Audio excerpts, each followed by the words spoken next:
What's up, everybody? Good morning. Happy Wednesday. DK show up on the air on your radio dials of 105.1 FM, 790 AM. Also available online, sportstalk1051.com. Google and Alexa home devices up and rolling. You can also check us out on the video stream, which is now rolling on YouTube, Facebook, and Twitter. Happy Wednesday. Appreciate you making us part of your starts on this morning. Hey, what do we got on the game plan? What are we going to be hitting up as we inch closer and closer and closer to Saturday nights? 49ers, Packers, NFL divisional round of the postseason. We're gonna do a top 10. Okay. Top 10 most important Packers people to ensure victory on Saturday. Top 10 most important people to ensure victory on Saturday. I've got my 10. I don't expect us all to have the same 10. Okay? Not expecting that by any means. However, let's go through our list. You can play along, all right? I've got mine, like I said. You want to send yours on over? If you did your homework assignments, kiddos, you can send those over. Or if you just want to send a couple over, that's completely fine too. I'm a pretty easygoing teacher there. But I've got my list. We did this last week. A lot of the guys that we talked about, that we listed, were big time contributors in that victory this past Sunday. So might as well do it again, right? Because we're superstitious. We're in the sports world. We gotta be a little superstitious. Not superstitious, just a little situous. Yeah, office. Okay, got it. Got that out of the way. All right. So we're gonna hit that up coming up a little bit later on. Packers did return. I should say return, but kind of had a walkthrough practice yesterday. So the practice designations were mostly an estimation. However, maybe some good news is that Jair Alexander was listed as a limited. So again, these reports are an estimation and kind of saying, okay, if they would have had a full on practice, Jair would have at least done something. Or would have done something. AJ Dillon's still out though.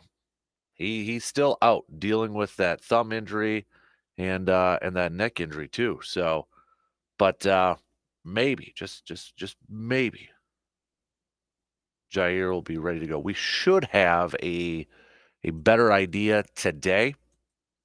Should have a better idea when I would assume it's going to be a little bit more of a normal practice for today. Kind of a shorter normal week. Green Bay is going to fly out on Friday, obviously, so they'll have a practice today, practice tomorrow, maybe a little thing, a little walkthrough again on Friday before flying out there.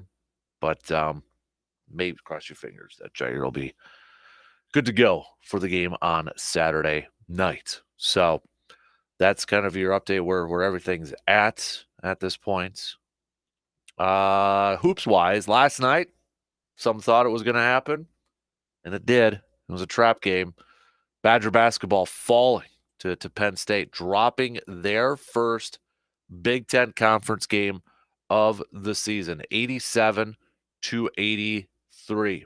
Badgers defensively just couldn't get it going, couldn't get any stops. They turned the ball over 13 times in the game last night. So, this is obviously Greg Gard after the word saying, they're talking about their defense, not there yet. Got a lot of stuff to work on and such. Kind of typical coach speak and that. But, some kind of wondered, when was that trap game going to happen? When was that weird loss or, just kind of that out of the norm game going to pop up? Well, hopefully it was last night, and hopefully we won't see any too many of these. I'm sure there will be probably a couple more before season's end because it's hoops, it's college hoops, and it's the Badgers. So we're going to see this, probably a couple more times. But offensively, I mean, they still, put up over 80 points. I thought they did enough offensively. It was just the defense that kind of let them down and playing a little sloppy with those 13 turnovers too. So Badgers still in first place in the Big Ten Conference. Half game over Purdue. Next game coming up in just a couple days. Take it on Indiana. Speaking of college hoops too, if you're looking for some hoops action for tonight, a little local wise, you got the War on 94, the Battle on 94. Blue Gold's taking on Stout, both men's and women's basketball. So you want to check that out. You got that. You can check it out in person in Stout later on tonight. So NBA wise, the Bucks are going to be back in action tonight and getting some help, baby. Jay Crowder, who was reported yesterday by Shams from The Athletic, that Jay Crowder is cleared for the game tonight. Now, I would imagine that they're probably going to take it fairly slow, kind of ease him on in a little bit, right? They're probably going to do that. But nonetheless, Jay Crowder coming back, and if you go back to the beginning of the season, I mean, the guy was getting a lot of minutes, more so than last year. One of the first guys off the bench, him and Bobby Portis. I would imagine they're probably going to ease him on in. They're not going to just all right, unleash him. No restrictions or anything like that. But hopefully this would be a big boost, specifically in the defensive department here for the Bucks. We know that's their biggest weakness right now: defense, playing defense. And Jay Crowder, known for his defense, at least that was the pedigree when they first acquired him last year.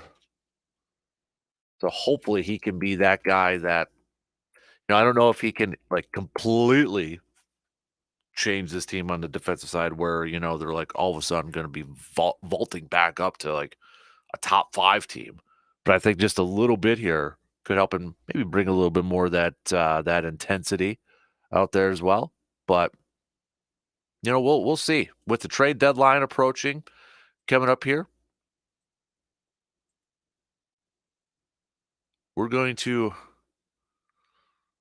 maybe get a better idea as the days kind of go and some more games are the belt, and maybe with Crowder now back in the fold, whether the Bucks are gonna look to make a big move or potentially not. So we'll talk some hoops throughout the morning here, especially with the Bucks finally back in action tonight. Stock reports are also due. Whose stock is rising and whose stock is falling. Again, you can play along with us. Let us know with that text, 715-830-1912. 715-830-1912, Shoe Doctor's bullpen line. We got a Business of Sports. It is Wednesday, so it's a Business of Sports Wednesday, brought to you by Security Financial Bank. Got that segment coming up here a little under a couple hours from now, because we usually do it just past 8:00. So I'm gonna hit up this this new piece on Sports Illustrated from Andrew Brandt. Now, Andrew Brandt, we've had him on the program before. He used to work for the Packers, used to be an agent. He was kind of the salary cap guru for the Packers and such, but he's got a new piece that on Sports Illustrated that I'm going to kind of hit up for our Business of Sports segment, as he kind of he just actually retweeted it about 20 minutes ago. With franchise skyrocketing and media revenue approaching $300 million per team, NFL owners are now worrying about paying fired coaching staffs. And kind of to relate on that too, the whole Peacock thing from this past week. And how many of you, let's just kind of do an informal poll before we get to that. Because we had the Chiefs and the Dolphins game, okay? Chiefs and Dolphins playoff game. It was Peacock only. How many of you, we saw the numbers get released out there, but how many of you signed up for that just to watch that game.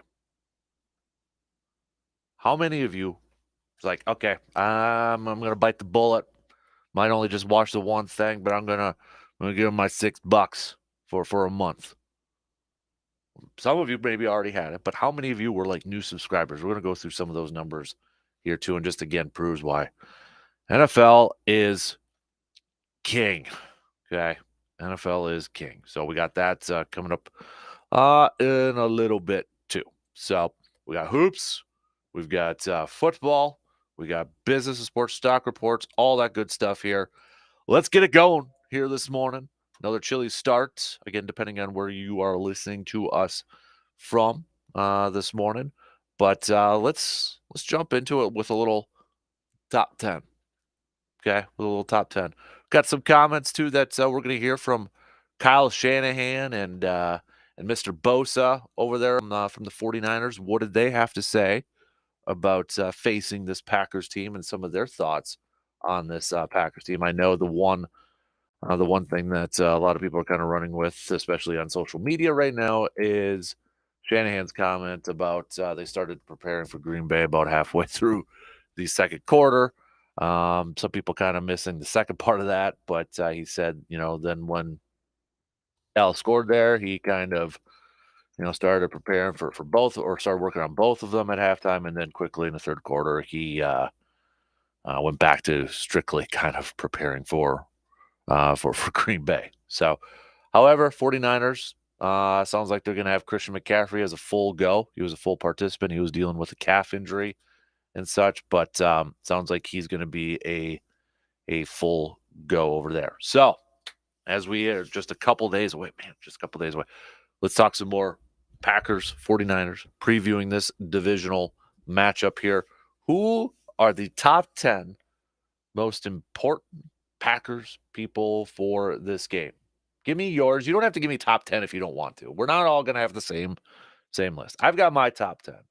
But if you want to give me a few, again, people, okay? That's why you can include coaches and players or whatever. But start to hit me up. Let's take that first break and we'll get things going here this morning. Coming up on the leadoff, we'll talk some more Packers, Niners after these quick words.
One question I forgot to kind of pose here in the first hour. If you were watching that game, maybe you saw if you remember the clip about oh, I can't even remember. I think it was the early part, maybe second quarter ish. Remember the little kid, the Cowboys kid, but it looked like his parents were Packers fans, and you could tell the kid wasn't just having a good game and all that. Actually, there's an article on PackersNews.com, but it was actually, I believe, from the Wisconsin Rapids Tribune. Anyways, I posted it up in our Man Cave Conversations Facebook group page.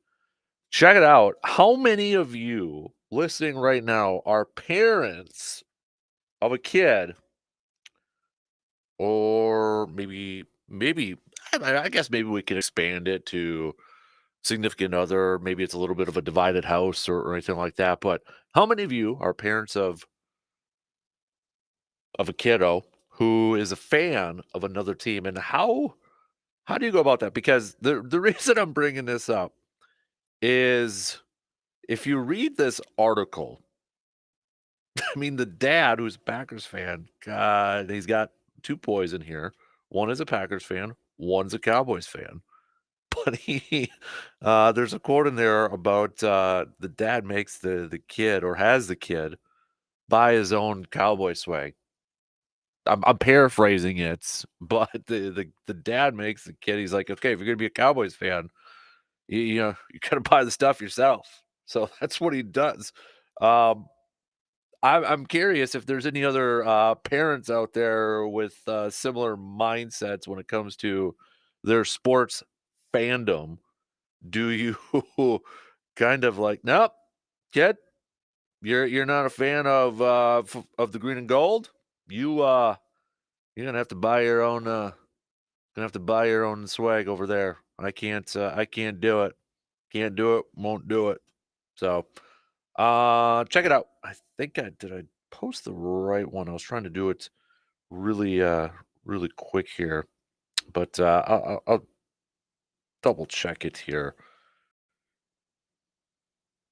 Yeah. There's if you see the pictures, you'll probably I'll remember seeing them on the telecast and such. So, but yeah, interesting. Kind of an interesting article over there. Anyways, let's get things going here this morning.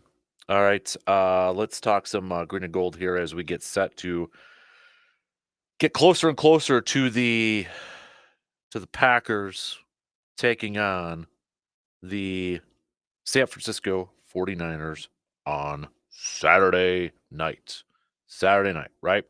Top 10. Top 10 most important Packers people in this game. Top 10 most important Packer people in this game. Who do you think they are? Try to, if you can, maybe put them in order here, but try to rank them, if you will. Okay, try to rank them. Who would be number one? Who would be number 10 on your list there? All right, let's go through my list. So again, we did this last week, and quite a few of the guys that we had listed on there performed. They were key contributors to that win. Key contributors to that win. I'm like, okay, so let's do this again. Let's do this again. So starting off at number 10 here. Now I've got my reasons, and again, we're all gonna have different thoughts. We're gonna have different picks, and so might think, no, that's not one of the most important ones. It's our own thoughts, our own opinions. It's all good. It's all good. Number 10, I'm gonna go Josh Myers though. I'm gonna go Josh Myers, the center for the green and gold, as being one of the most important Packers people in this game. You could probably pick any offensive lineman for this game. I wouldn't argue with you. I don't think a lot of people would argue with you. And I thought about putting the entire offensive line there, and I'm like, no, because then I'm already cheating on my own question that I'm giving you all. So I force myself to pick just one.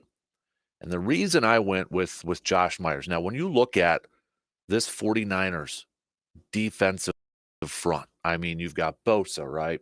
You've got Chase Young. Then you've got an interior rush for the 49ers. That's pretty good over there too. So when it boiled down to it, I'm like, okay, Zach Tom's playing at an elite level right now. I've got confidence in him that he's going to be able to hold his own on the right side. I initially thought of putting Walker over there because he's still a little young. He's still, like, okay, can we really trust him here? But he's been playing really well. He's been doing really good over there on the left side. So looking at the interior line, now, if you want to put John Runyon Jr. under, you absolutely can. That was my next thought on there. But I went with Myers because, well, I mean, he's kind of calling out the assignments and up there. He's got a very important role for this game. And, he's going to have to deal with Javon Hargrave, Armstead, who both finished in the top 16 in pass rush win rate for defensive tackles, defensive linemen. Javon Kinlaw is another guy to kind of pay attention to up there. Myers, I think, is going to have his hands full, not only in terms of just blocking, calling out some assignments, not just in pass protection, but opening up running lanes, helping opening up running lanes. Against the run, San Francisco is allowing 4.1 yards per attempt. It's about league average right now. But pass defense, getting after the quarterback, these guys on that defensive front for the 49ers, they can do it. And if they're able to generate a pass rush up the middle and maybe force Jordan Love to hit that edge there a little bit where Chase Young or Bosa's waiting for them, could be a long day. So that's why I went with Myers. That's why I went with Myers because, again, you could pick any other offensive lineman if you wanted. I have a little bit more trust in Zach Tom. Walker's playing really well. Elton Jenkins, pretty solid over there. Kind of came down to Runyon and Myers for me. Runyon might be, again, splitting some snaps here and there with Sean Ryan. So I went with Myers, the man in the middle, the center, as my offensive lineman pick. He's got to have a really good game in terms of the protection, opening up the running game, opening up those holes, assignments, calling stuff out, et cetera, et cetera. You know the drill. Number 9 on my list. He was in our top 10 last week, and I'm going to bring him in again. Darnell Savage. I'm going to go Darnell Savage for this one. When you look at it, this offense from the 49ers, so many weapons for Brock Purdy over there, whether it's Christian McCaffrey, Brandon Ayuk, Deebo Samuel, right? You've got a ton of weapons. Then there's the Mr. Consistent and maybe sometimes often forgot George Kittle. Maybe kind of take it for granted. It's like, oh yeah, George Kittle's still there. George Kittle, again, over 1,000 yards this season. Probably got a good chance to be another All-Pro over there. Darnell Savage might be the guy that has to try to slow him down. Or maybe Darnell Savage is the guy that is going to have to play a little coverage and a little nickel slot to kind of help slow down Deebo Samuel, because Deebo Samuel is a Swiss Army knife, is a guy that the 49ers are going to use all across the field, coming out of the backfield, slot, outside. Darnell Savage is going to have, I think, a key role in this game because of all the different assignments that he might be given, whether it is covering George Kittle, whether it is, playing some coverage in the back ends. It's got to be all over the field. Matt LaFleur, earlier this week, even saying Darnell Savage is one of their best communicators, if not the best communicator on the defensive side. And I think a big key to victory for the Packers in this game is going to be that communication on defense, because the 49ers are going to do so many misdirections, going to try to confuse you. They run a similar offense to the Packers where you've got the same block, same formation, but multiple plays coming out of that formation. They're going to try to confuse the defense. Communication is going to be such a huge factor in this thing. We've talked about the lack of communication at times this year, or the struggles of communications. So if Darnell Savage is legitimately one of their best ones, if not the best one, that puts a lot on his plate, puts a lot on his shoulders right now to go out there and ball out. He's going to have a role. He's going to have a role all across that defense. I think it's still kind of up in the air, and this is a guy too that entered this year with the contract, playing for a contract. I think it's still up in the air whether he's back in Green Bay or not, but he can help make that case with a big-time game again this weekend against the 49ers. You got a bunch of guys that are going to be all around the field, a bunch of playmakers for the 49ers that are going to be all around the field. Darnell Savage is going to have to be a very, very, very active member of that defense for the Packers to try to slow down this offense from San Francisco. Number 8, maybe a little bit lower for some people, but hey, he's in the top 10 still. Aaron Jones. Now, you probably could say, dude's got to be higher. I'm not going to argue with you. Probably should be higher. But right now, I got him at number 8 for multiple reasons. One, just because he is the catalyst for this offense. He is the guy. If he's humming and he's rolling and he's having success, this offense is having success. But also, too, we talked about it earlier in the week, the time of possession, right? Ball control. If Aaron Jones is having success at running the football, if he's having that success running the football, picking up 5 yards of carry, picking up first downs, creating third and shorts, you're keeping that 49ers offense off the field. You're keeping them on the sidelines there. I think such a huge thing for this Packers offense is going to have to be time of possession, ball control, long touchdown drives, 6-7 minute drives. And a big key to that is going to be Aaron Jones. Now, I think, one thing too that kind of gets glossed over from this past game against the Cowboys, Aaron Jones did a couple other things that were pretty pivotal in that game, not just from running the football. He had an awesome blitz pickup against Micah Parsons. Remember when Micah Parsons looked like he got hurt, missed a couple plays? That was a big-time blitz pickup from Aaron Jones there. The guy could do multiple things. He may look a little smaller compared to other running backs out there. The guy can hold his own. And going up against this San Francisco defense, especially with that defensive front, and you look at those very active linebackers, Fred Warner and such, if Aaron Jones can have himself another good day and make it a long day for those guys, Green Bay's got a really good shot.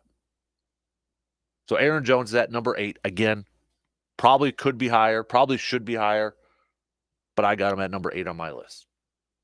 Number 7, I'm going to go Rashawn Gary in this one. When you look at the numbers for Brock Purdy and you look at the numbers from some of his losses, the guy turned the ball over quite a bit. I mean, the big one that really stands out is that Baltimore game when he threw 4 picks. But you look at some of the other games, couple picks, that sort of stuff. Rashawn Gary, and now with Enoch Barre out, the depth is going to be tested over here. Packers like that rotation. They like keeping guys fresh. But now with your depth kind of missing a nice rotational piece over there, puts a little bit more on the shoulders of Rashawn, Preston, Lucas Van Ness. But Rashawn Gary might be lined up more against the right tackle for the 49ers, where you got Trent Williams over there on the left side. Preston Smith is going to have a battle. He's going to have a battle on his hands over there on the left side. That makes it even more important for Rashawn Gary to go out there and be that dominant pass rusher that we expect, that we want to see. Going out there, wreaking havoc in the backfield. And, not over pursuing and not setting the edges, and, because he does have a tendency to do that at times, but being that superstar that he's getting paid to be, right? A guy that can wreck a game. With the depth taking a hit, and with Preston Smith having a battle going up against Trent Williams, puts a little bit more on Rashawn Gary's shoulders to help generate that pressure, a consistent pressure against Brock Purdy. You put him under pressure, the guy has shown, hey, he can turn the ball over. He will turn the ball over. Rashawn Gary, number 7 for me. Number 6, Jayden Reed. Again, we talked about it earlier in the week. When 49ers have a couple of really, really good corners. They got a really good secondary, starting secondary. Okay?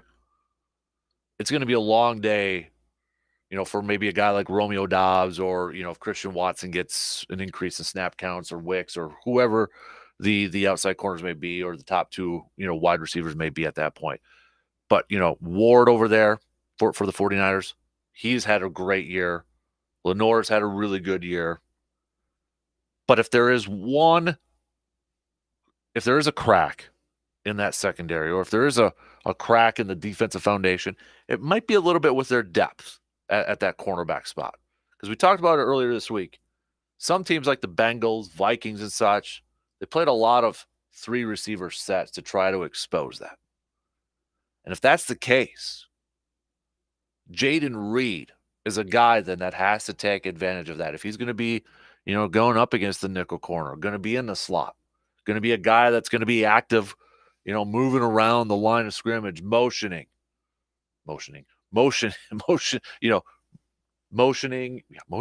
right? Yeah, okay. Jet sweeps, backfield, all that sort of stuff. If the Packers try to exploit or try to attack that depth at the corner, knowing that, hey, the 49ers have a couple really good corners, we got to get other guys involved. Packers got depth at wide receiver. We know they got that depth. Can they use that to their advantage in this game? Can they use that depth? It starts with Jayden Reed. Maybe it's another Bo Melton type of game. But for me, I'm going to go with Reed because he can do a bunch of different things within this offense. He's been versatile that way. We've seen it this season. And I think the Packers have to get him in a position to really affect this game and be a big-time player on the offensive side. Top 5 now. Number 5 for me, Matt LaFleur. Kyle Shanahan yesterday, when he was talking a little bit with the media, giving some praise to Matt LaFleur, saying that Matt LaFleur does a really, he says Matt does a really good job with the quarterbacks and helping develop quarterbacks. And, well, Matt LaFleur is a Kyle Shanahan disciple, was Shanahan's quarterbacks coach, Washington and Atlanta, so he kind of knows. But Matt LaFleur, again, has been in a zone with his play calling. He's taken it up a notch, in my opinion. He's gotten better.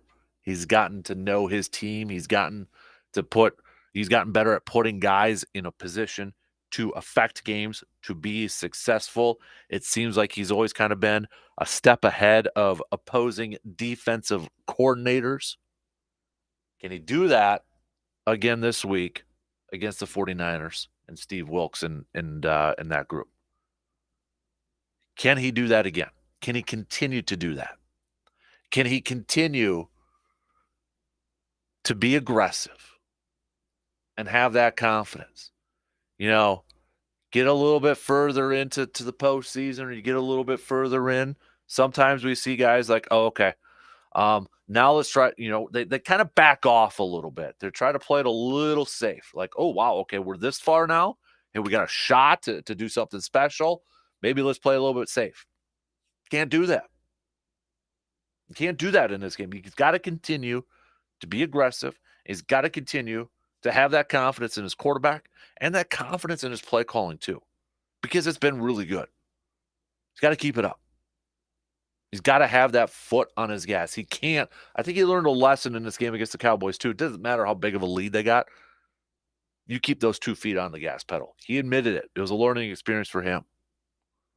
Pulling those starters out. Don't do that. Because even I'll say this, like my little guy Hudson, at that point, he's like, oh, well, Packers got it on. And I'm like, you know what? I've seen a lot of crap. I've seen a lot of crap happen. I've seen some stupid comebacks that shouldn't happen before. I wasn't completely ready to say it yet. So he's got to keep that gas on, or he's got to keep that foot on the pedal for this game. If they have a lead, don't get complacent. Not against this team. Number 4, I'm going to go Quay Walker. I think Quay Walker, kind of similar to Darnell Savage in a way where I think he is just going to be a guy that could be utilized a few different ways within this defense. Whether it's helping slow down Christian McCaffrey in the running game and passing game, whether it's coming on a blitz up the middle, trying to get into Brock Purdy's face, whether it's maybe he's helping out a little bit in coverage with George Kittle, in that zone portion of the field. I look at him as being the guy, one of the main guys in trying to slow down Christian McCaffrey in this game. Christian McCaffrey hits the edge. Quay Walker, he's got to have that sideline to sideline speed. We know he's got the athleticism. We know he's pretty fast for that, for as big as he is. This is going to be a very active game, as I think as well. For Quay Walker as well. He may be the guy that is like, okay, you've got to be the main guy. It's going to take a team effort, but you've got to be that main guy to try to slow down Christian McCaffrey and not let him bust off big runs, not let him, be effective in the passing game. Quay Walker is going to probably be gasping for a lot of breath after, a lot of snaps here, but he has got to be a guy that is ready for this moment. He's going to be counted on to be a big-time factor in this defense to slow down this 49ers offense on Saturday night. Number 3 for me, Jordan Love. Just keep doing what you're doing, man. Keep playing at the level that you're playing, and don't start to read some of these headlines out there. I saw yesterday somebody saying, 49ers, got the best car in this one, got the best car in the race, but Jordan Love might be the best driver in this matchup. Could be. I mean, essentially that person saying Jordan Love is the best player, he's the best quarterback in this matchup. Don't start to read these stuff. You're getting a lot of love right now, Love. A lot of love. That win over the Cowboys silenced more doubters, more skeptics. Put him a little bit more on the map. Now you got people saying top 10 quarterback in the league, maybe even higher. He's playing some incredibly, incredibly good football. And he's going to be going up against another defense that's going to be aggressive. Going to be another tough defense. Can he stay patient? Can he continue to stay patient? Can he continue to stay calm? And can he continue to make plays? The thing, a lot of stuff has impressed me about Jordan Love this year. His poise, his confidence. One thing I think he really displayed against the Cowboys, he's done it a few times throughout the season. One thing I think really stood out is his willingness to stand in that pocket the very last second, making that throw, knowing a hit is coming, knowing he's going to get hit, but he stands in that pocket, makes the throw, makes a big play, gets rewarded by getting hit. A lot of quarterbacks get a little anxious, maybe throw it away, throw it too early, throw it too late. Jordan Love has been doing a really good job at that. Number 2 for me is Kenny Clark. You know, been talking about Christian McCaffrey and all this stuff. And again, Kyle Shanahan has proven it time and time again. If he can get away with running the ball 50 times in a game, he will do it. Kenny Clark has got to be a force going up against that offensive line. If, again, we talked about if there was a crack in the foundation on the defensive side for the 49ers, if there's maybe a crack in the foundation a little bit on the offensive side for the 49ers, could be that interior line. Could be those guards. Kenny Clark's got to be a dominant defensive lineman in this game, setting the tone, generating a pressure up the middle against Brock Purdy, being effective in stopping the run on Christian McCaffrey, just dominating the line of scrimmage. If Kenny Clark is going to go out there and have himself a game where he's just wreaking havoc, that they can't stop him, he looks like one of the best defensive tackles in all of football. He's stopping the run. He's getting after Brock Purdy, getting Purdy off his mark. Packers have a shot in this one. I think this is potentially a big game for Kenny Clark, or Kenny Clark has to have a big game in this one. Wreak havoc in the trenches. And then number 1, probably no surprise, Joe Barry. What's the game plan? What's the game plan in this game? We've seen Green Bay how many times being willing to sacrifice the run a little bit and playing the pass here. You got a team now, in my opinion, the most balanced offense in the entire league. 1,000-yard tight end, 1,000-yard receiver, another receiver that can easily get you 1,000 yards, but he's such a weapon. I'm talking about Deebo Samuel. You can use him in different ways. And then you got a 1,000-yard rusher. Oh, and that running back could probably almost get you 1,000 yards if you really wanted to in the receiving department. Quarterback that's thrown for over 4,000. What's the game plan, Joe Barry? And how are you going to call this game? Are you going to really focus on stopping the run? Are you going to go with the scheme of the mindset that we've seen so many times this year, trying to force an offense to have, how many like almost perfect drives each drive? If there's one team maybe you can't do that against, probably the 49ers. You probably can't have that mindset of the 49ers like, okay, we're going to force you every time to have that perfect drive or try to score on every drive or score a touchdown on every drive. 49ers are probably the one team that might get away with doing that.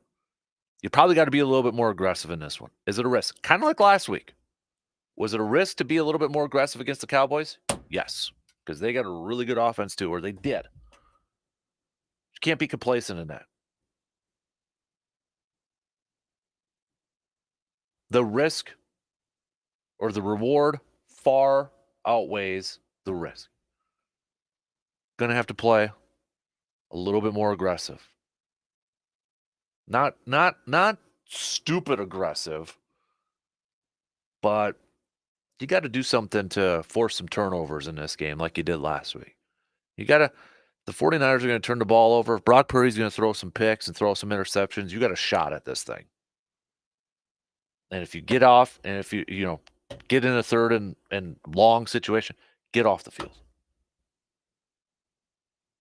This is a big game for Joe Barry.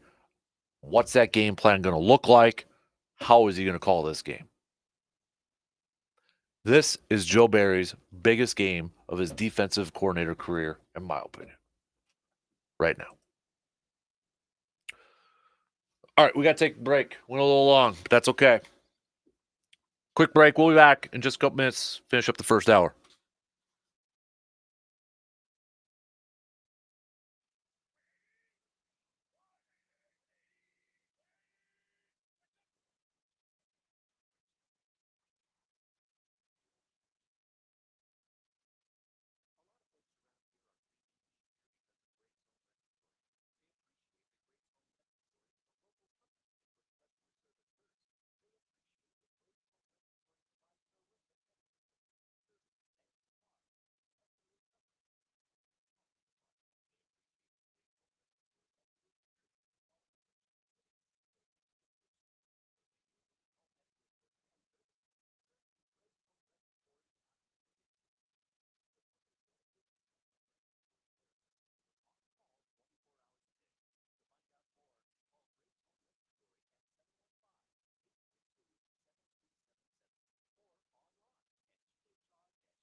We'll get to some hoops talk coming up next hour. Badgers dropping their first Big Ten conference game last night at the hands of Penn State. Bucks are back in action tonight. Jay Crowder cleared to return. We'll see how much action he does get tonight in the game and how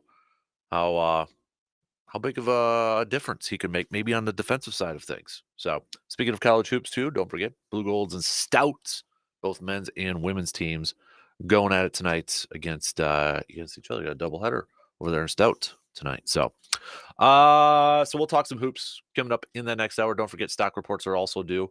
We'll hit that up about 7:45. Stock reports, whose stock is rising and whose stock is falling.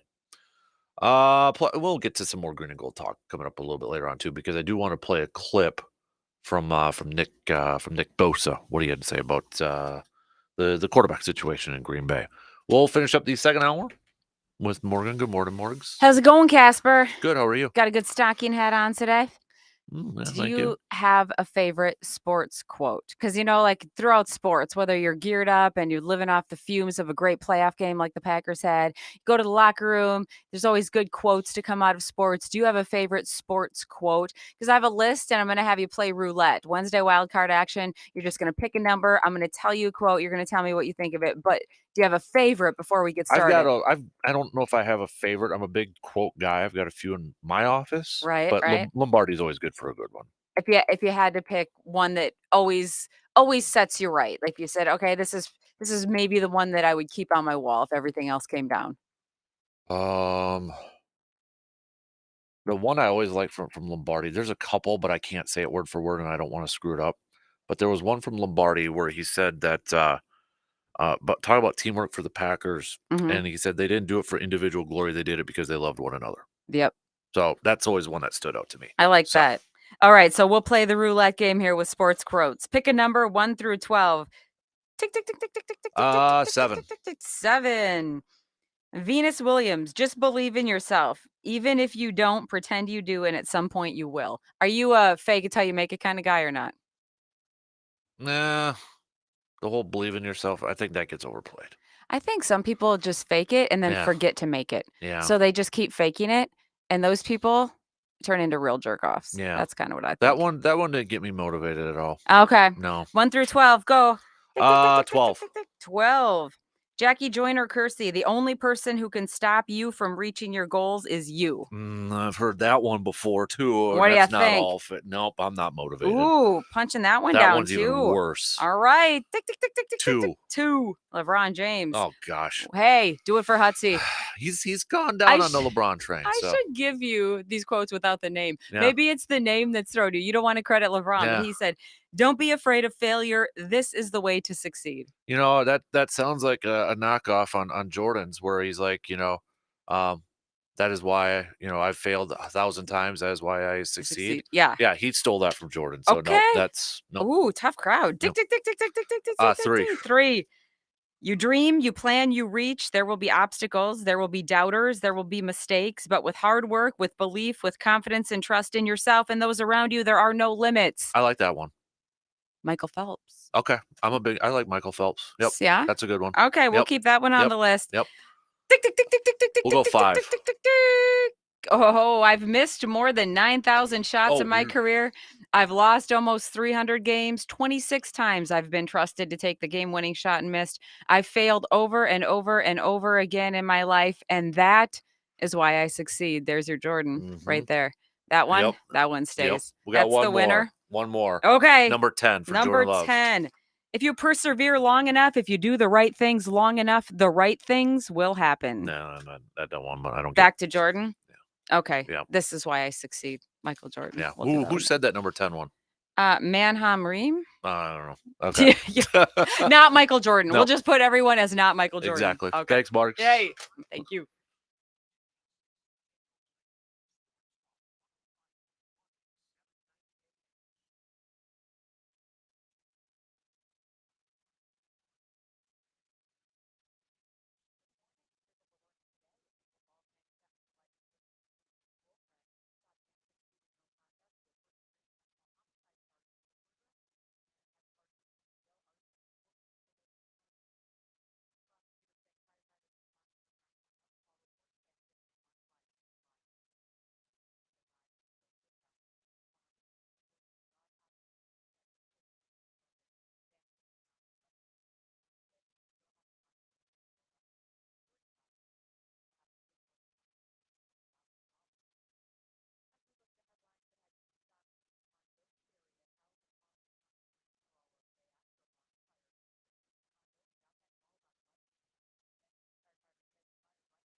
All right, here we go. Second hour kicking off right now on this rather chilly start again, depending on where you are listening to us from. But a big thanks for tuning in.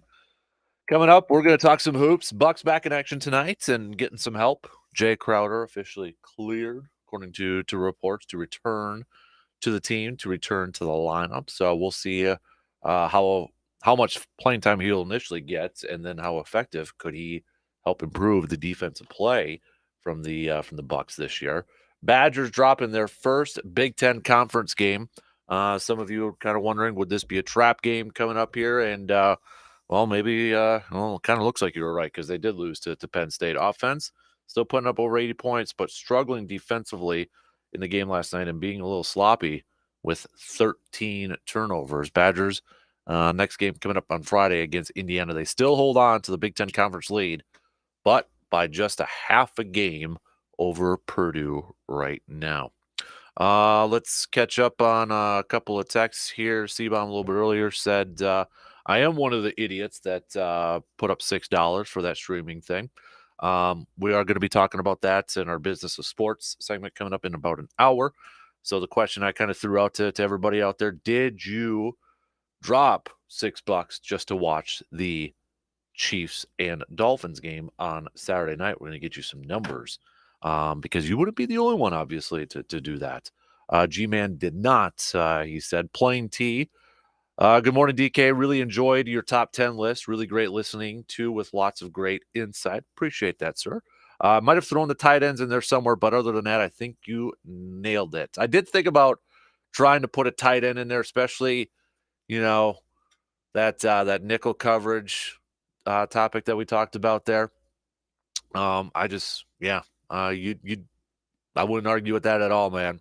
I think you're going to see Green Bay play a lot of 12 personnel like they did this prior game. A lot of, Aaron Jones in the backfield by himself and two tight ends in there with Luke Musgrave and Tucker Kraft. But, hey, thanks. Appreciate that, Plain T. Good to hear from you, man. Before we get to some sports nuggets of the day, we got that question that we posted up in our Facebook group, Man Cave Conversations over there. But shout out to my buddy Jake who sent this to me. So if you were watching the game on Sunday, you probably noticed a clip, a Cowboys kid who wasn't having a lot of fun, but it looked like his parents were Packers fans over there. Actually, it was a family that used to be from Wisconsin, and there's an article. Well, there's many articles about it, but the one that we posted up in our Facebook group there, you had this quote from the dad. Dad's also a Packers fan. Mom's a Packers fan. One of his kids is a Packers fan. The other is a Dallas Cowboys fan. So we asked how many of you, maybe if you are a parent, but your kiddo is a fan of another team, are you one of those? I know we have some, but I'm curious to hear some reaction from some parents where the dad said this. He also has to pay for his Cowboys attire that he wears. Sullivan, his other kid, gets his paid for because he's a Packers fan. Mom said, yeah, he had to use his allowance for the Cowboys jersey. We're not paid for that. So there you go, Luke. You have that to look forward to with your daughter when she becomes a Packers fan. So there you go. Great. Yes. Awesome. I'm going to make her a Jaguars fan just so I can be completely ambivalent about it. Uh-huh. All right. Like, cool, whatever, Jags. Awesome. Yay. Let's do some sports nuggets of the day here. 1916, the PGA was formed in New York City.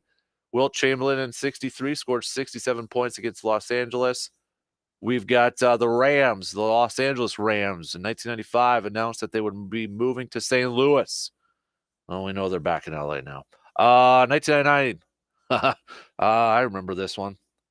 I remember it vividly. Upstairs in the house in Medford, turning it on and seeing this. The Atlanta Falcons beat the Minnesota Vikings to advance to the Super Bowl for the first time in team history. You're welcome. Yeah. You're welcome. Those are just some of your sports nuggets of the day. I got a couple messages out there. I would definitely make my kid use his allowance to pay for a jersey of a rival team. Another one, my kid would be buying her own jersey as well. I don't know if I'd have the guts to make Hudson do that. I think he'd give me the puppy eyes and I would cave right away. Oh, it totally would happen. Yeah. He'd give me. Luckily, I don't have to worry about that. Yeah, if they're young enough, I mean, once they get old enough, and then you can just be as harsh as you need to be. Oh, yeah. But to start, yeah, like at this point, sure. Just make, I mean, he's a little bit more animated than me now at this point in time watching games. I have to tell him to calm down. So really? Oh, yeah. Oh, yeah. Well, he's learning. You know, he's I think he's becoming kind of a diehard, and I'm a little concerned right now.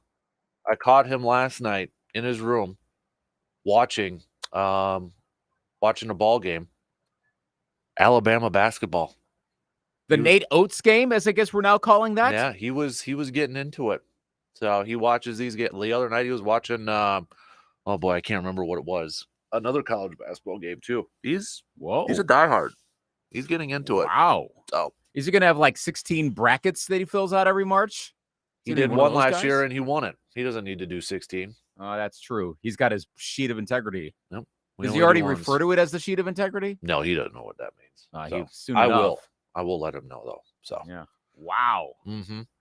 Yep. So is there any team right now, if he said, all right, I've decided I want to buy this jersey, you're like, yeah, you can give me puppy eyes for a week straight. I am not. Oh, it would be Minnesota or Chicago, which I know I don't have to worry about, but it would be those two. No, Dallas. So Dallas is one of his favorite teams, but he wouldn't have a Dallas jersey. And I think Dallas is one of his favorite teams because his uncle is a Cowboys fan. So, but he's got his order. He's got multiple favorite teams. He's got his favorite ones, but he's got like a top 5 in that. Okay. I don't have top 5s in that. Yeah, you have your favorite. That's it. What are his top 5 favorite teams again? So it would be Green Bay. It would be Dallas. Tennessee for sure is on that list. I don't know why, but Tennessee is on there. Those are top 3 for sure. If we're talking just football, right? I think that would be about it for the top 3. For some reason he does not like the Broncos. Hates the Broncos. Wow. Those are the 3 for sure. Well, they're probably going to get new uniforms next year. Well, he does like the Chiefs because he wants a Pacheco card now. So I got to find that. So maybe that's in the top 5 now. Although he got his Tony Canadeo card in the mail yesterday. So he's collecting now retired numbers. That's right. He got that in the mail yesterday. So he's geeked up about that. The funny thing is, I might actually, and this is going to sound strange given the rivalry, but I also know where I live. I understand influences around here. I might be more inclined. My daughter probably is not going to care at all about the NFL, but if she does, I'd be more upset about a Cowboys jersey than a Packers jersey. Yeah, it seems it's a combination of seems very front runnerish, like, oh, cool, you're going to go get a Yankees jersey next, and you're going to get a Lakers jersey next.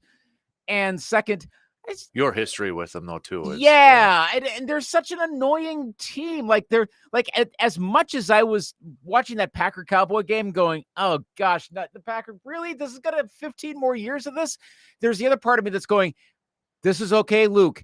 The Cowboys need to lose again, whatever it takes. This is fine. I really just it's just yuck. So I don't want her to be a Cowboys fan.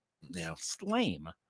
It's one of the few things that unite Packer and Viking fans is hatred of the Cowboys for the most part. For the most part. Yeah, though, like you said, Hudson might break out a Cowboys jersey at some point. I guess it depends on the player, too. Yeah, he doesn't really have a favorite player because he even asked the other day because he has a card collection he displays and he's trying to do one for every team. And he asked which Cowboy player he should do it. I'm like, I don't know. I mean, if he it's went your thing, man, do yours. You know? Right, like if he went really old school, went like Bob Lilly, or if he went like Herb Adderley. I played for a hot minute, won a Super Bowl there. Wow. Go for that. So, yeah. What would you think if he went with a Herb Adderley Cowboys jersey?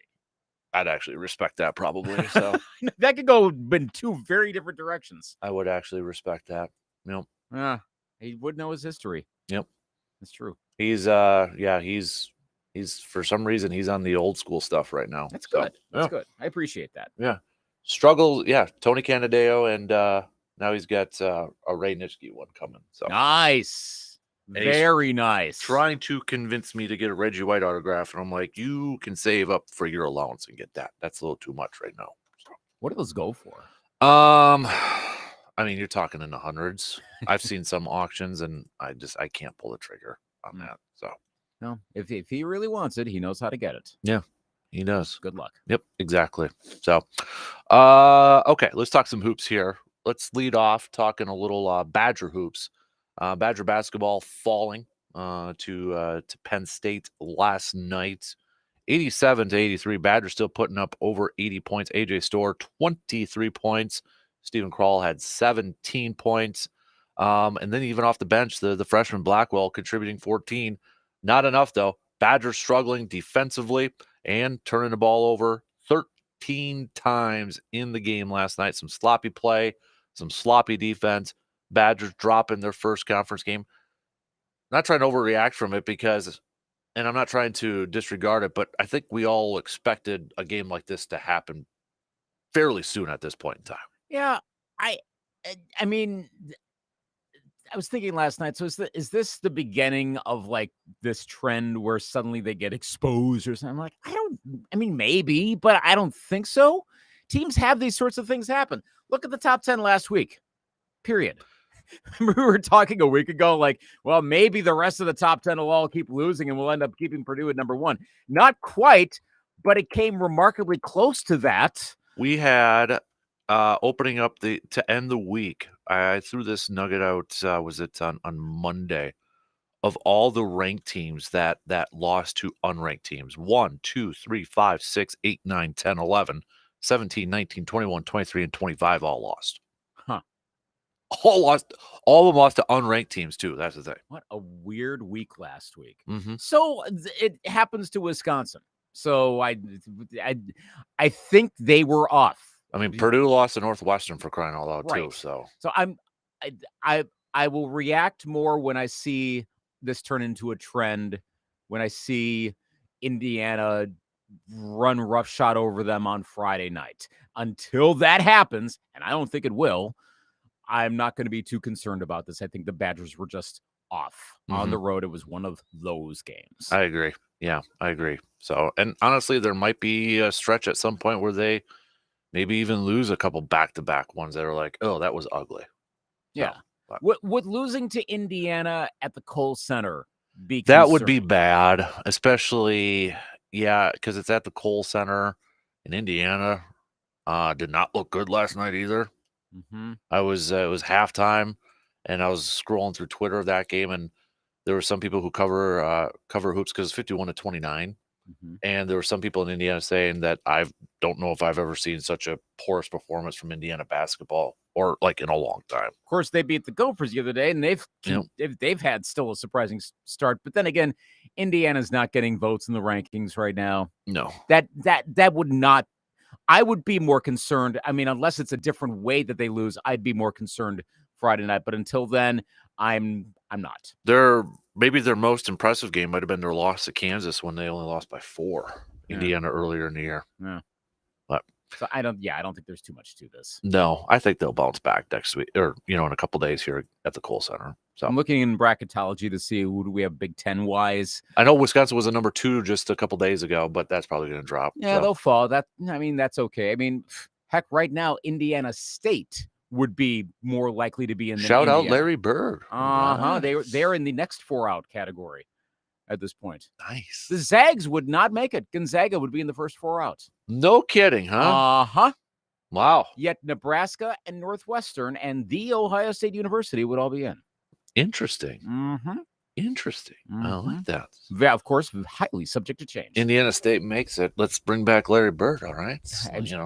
They've made the tournament a few times. I know. It's a fun every time because you're just like, Larry Bird, woo! Yep. I'm sure the Sycamores are always like, okay, yeah, we do have other teams besides Larry Bird teams. Come on. Mm-hmm.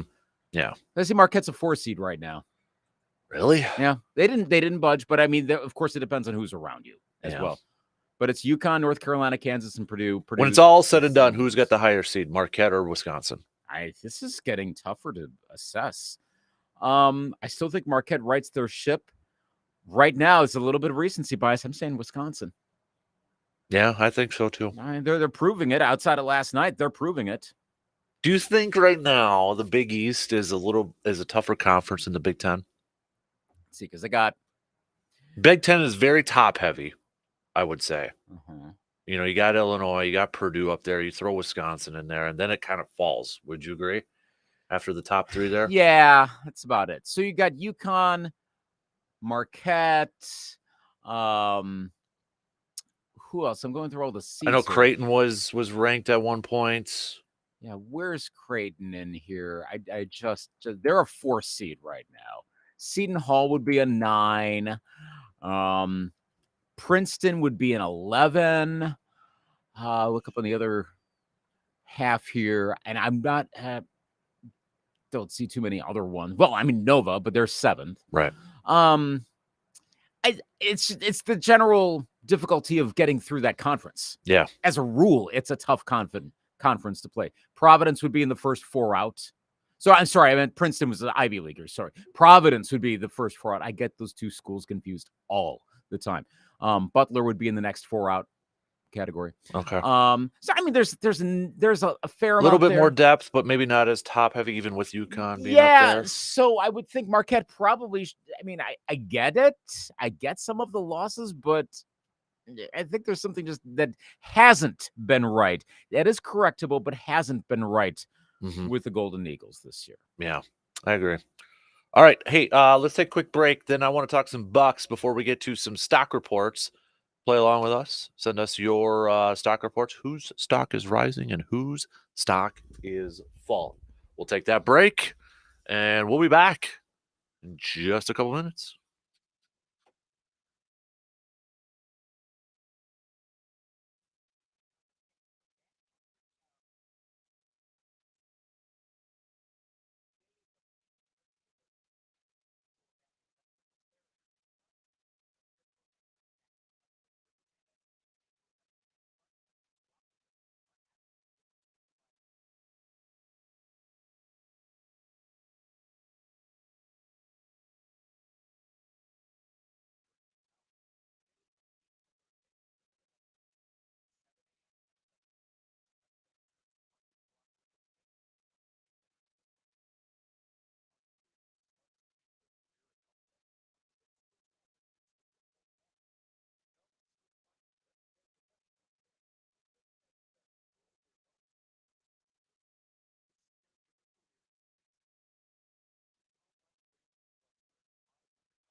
We're looking for the biggest fans out there. You got you think you're the biggest green and gold fan, maybe Badger fan, Brewers, Bucks, whatever. We want to see it. Or do you have a sweet man cave, maybe an awesome card collection, kiddos, adults, whatever. We want to see it and we want to feature you. Just head to sportstalk1051.com and you'll see that option to upload your photo. And if selected to be our fan of the month, we're going to highlight you. So more details again, sportstalk1051.com. Send us some of those photos over there. Really quick, before we get to some hoops talk, should note too, apparently Harbaugh is also interviewed with the Atlanta Falcons for their head coach opening. Bill Belichick already did. Here's my thing. You bring in Bill Belichick for an interview. Who's really doing the interview here? Is it Bill or Arthur Blank? It's got to be Arthur Blank. What do you ask a guy like Bill Belichick? What would you say is your greatest achievement in your career? I mean, really, like it's got to be kind of intimidating. Like making sure you're asking the right questions. Where do you see yourself in 10 years? Yeah, like I mean, because really, you're kind of trying to sell yourself. So, like, if you want Bill, that Bill will pick you, right? I think the questions really come down to general manager sort of stuff. If Yeah. you know what you're getting from the coach, but the general manager issue is a legitimate issue with Bill Belichick. Mm-hmm. And Atlanta's got a general manager in place, so Rich McKay. So that's probably like, so how are you interacting with Rich McKay? Is this going to be a problem? And that could be. It's Terry Fontenot now. Remember, Or too. Yeah, Because Rich McKay got promoted. Oh, that's right. So, but still, yeah, that there is a general manager in place. How do you fix that? Right. And I don't know. Oh, either. That's especially Atlanta. It's like, can you tell us of a time where you overcame great obstacles? And Bill's like 28-3. What is your greatest? Like that would just be awesome if Atlanta asked that question and Bill's response was 28-3. God, it would be like, well, I mean, it would probably true too. Yeah. So name what would people say is your greatest weakness? Try to think of all like the classic trip up interview questions.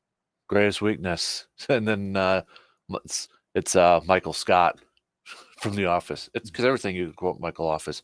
I care too much. Blah blah blah. Actually, yeah, and then he's like, those are actually my strengths, reverse psychology sort of thing. So, or it'd be funny if he said something like, on to New York. Yeah. Like, is he making fun of himself, or is what did that mean? You're not even going to get a good answer out of that. I would just love to be a fly on the wall to listen to somebody interviewing Bill Belichick for a job. I think that would be just awesome.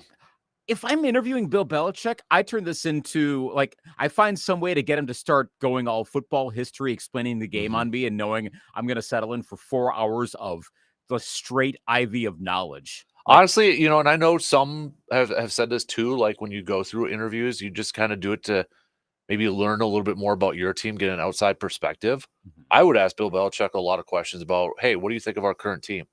What would you do different? What's our biggest weakness? How would you handle that? What's our biggest strength? Get insight that way. Given the talent on that team. So and why get a perspective from Bill's side. Right. Why is this not working? What kind of quarterback are we supposed to find at this point? Right. All of that stuff. Yeah. I do think, though, you probably heard the same thing. Arthur Blank, I can't remember which pod I was listening to, but someone said he likes to go big game hunting. He wants Bill Belichick, almost certainly. And if not, probably Jim Harbaugh. He's not going to settle for the hot up-and-coming offensive coordinator. He wants a big.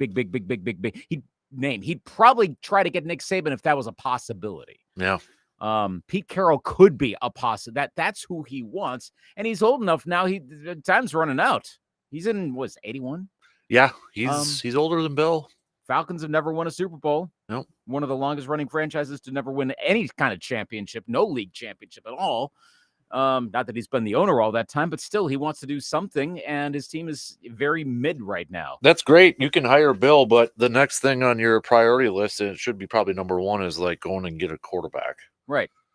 Whether that's Kirk D. Cousins or somebody out there.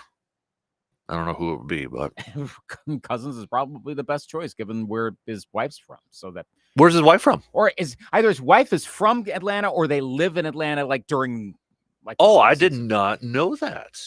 It's one of those two, but Okay. there definitely is a Georgia connection. I'm going to verify because obviously he's not. His wife, yeah, he married Julie Hampton in Atlanta. Okay. But I can't remember if she is from Georgia. The point is they have a connection to Atlanta. Interesting. / Georgia. So that would, yeah, she is from Georgia, confirmed. Ooh, I did not know that. Okay. So A little bit more intrigued now. Yeah, Okay. so basically the two places where he apparently likes to be are Minnesota and Georgia. That and wow.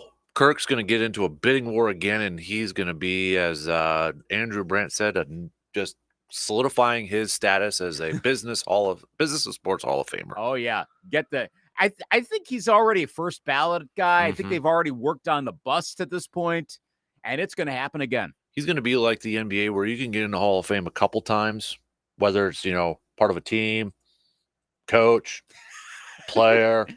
Like the NBA's got the 92 Dream Team in there, all those members in there. And I've never thought of this. What's Kirk Cousins' most likely post-NFL career?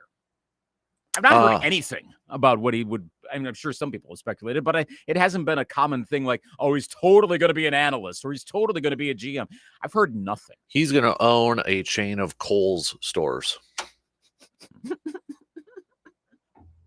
Did you see that thing when he was on the Manning cast, what he did? No, I did not. Oh, I've actually grown to appreciate some of Kirk Cousins' self-deprecation humor about himself. A lot of people have. Like, this is a remarkable turnaround in the last year. I know. I'm going to see if I can bring it up here, because it was pretty solid. Here we go. And it's going to be safe for the air because it's Kirk Cousins. Well, right, exactly. So, okay. Hey,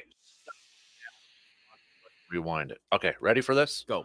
Okay, this is I can't remember which Manning cast. It was towards the end of the season. It was not that long ago. Yeah.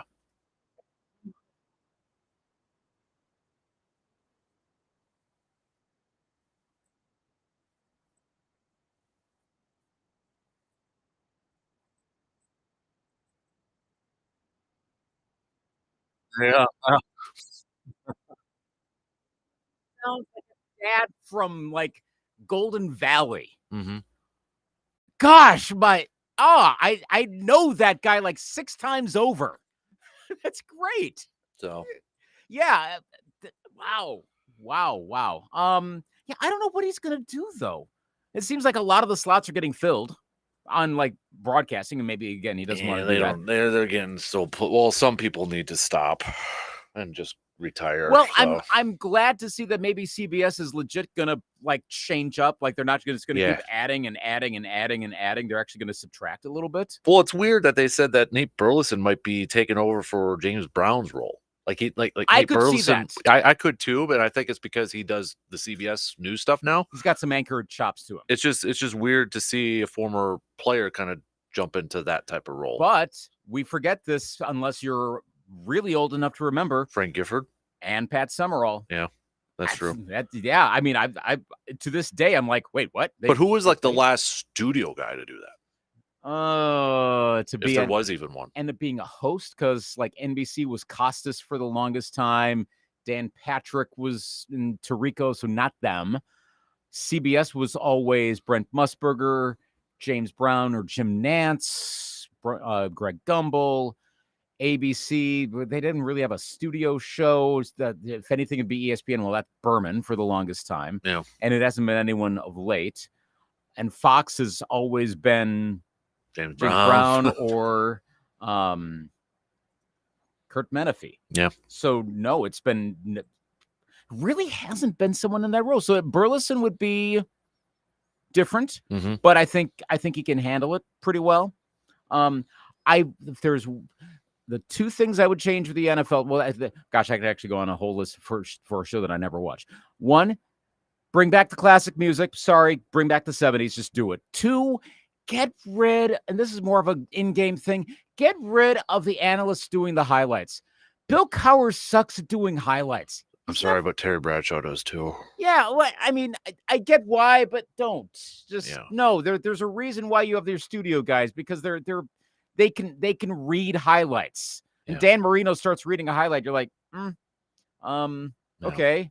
I don't want to be distracted by the guy telling me what's going on. But just let the person do it. Right.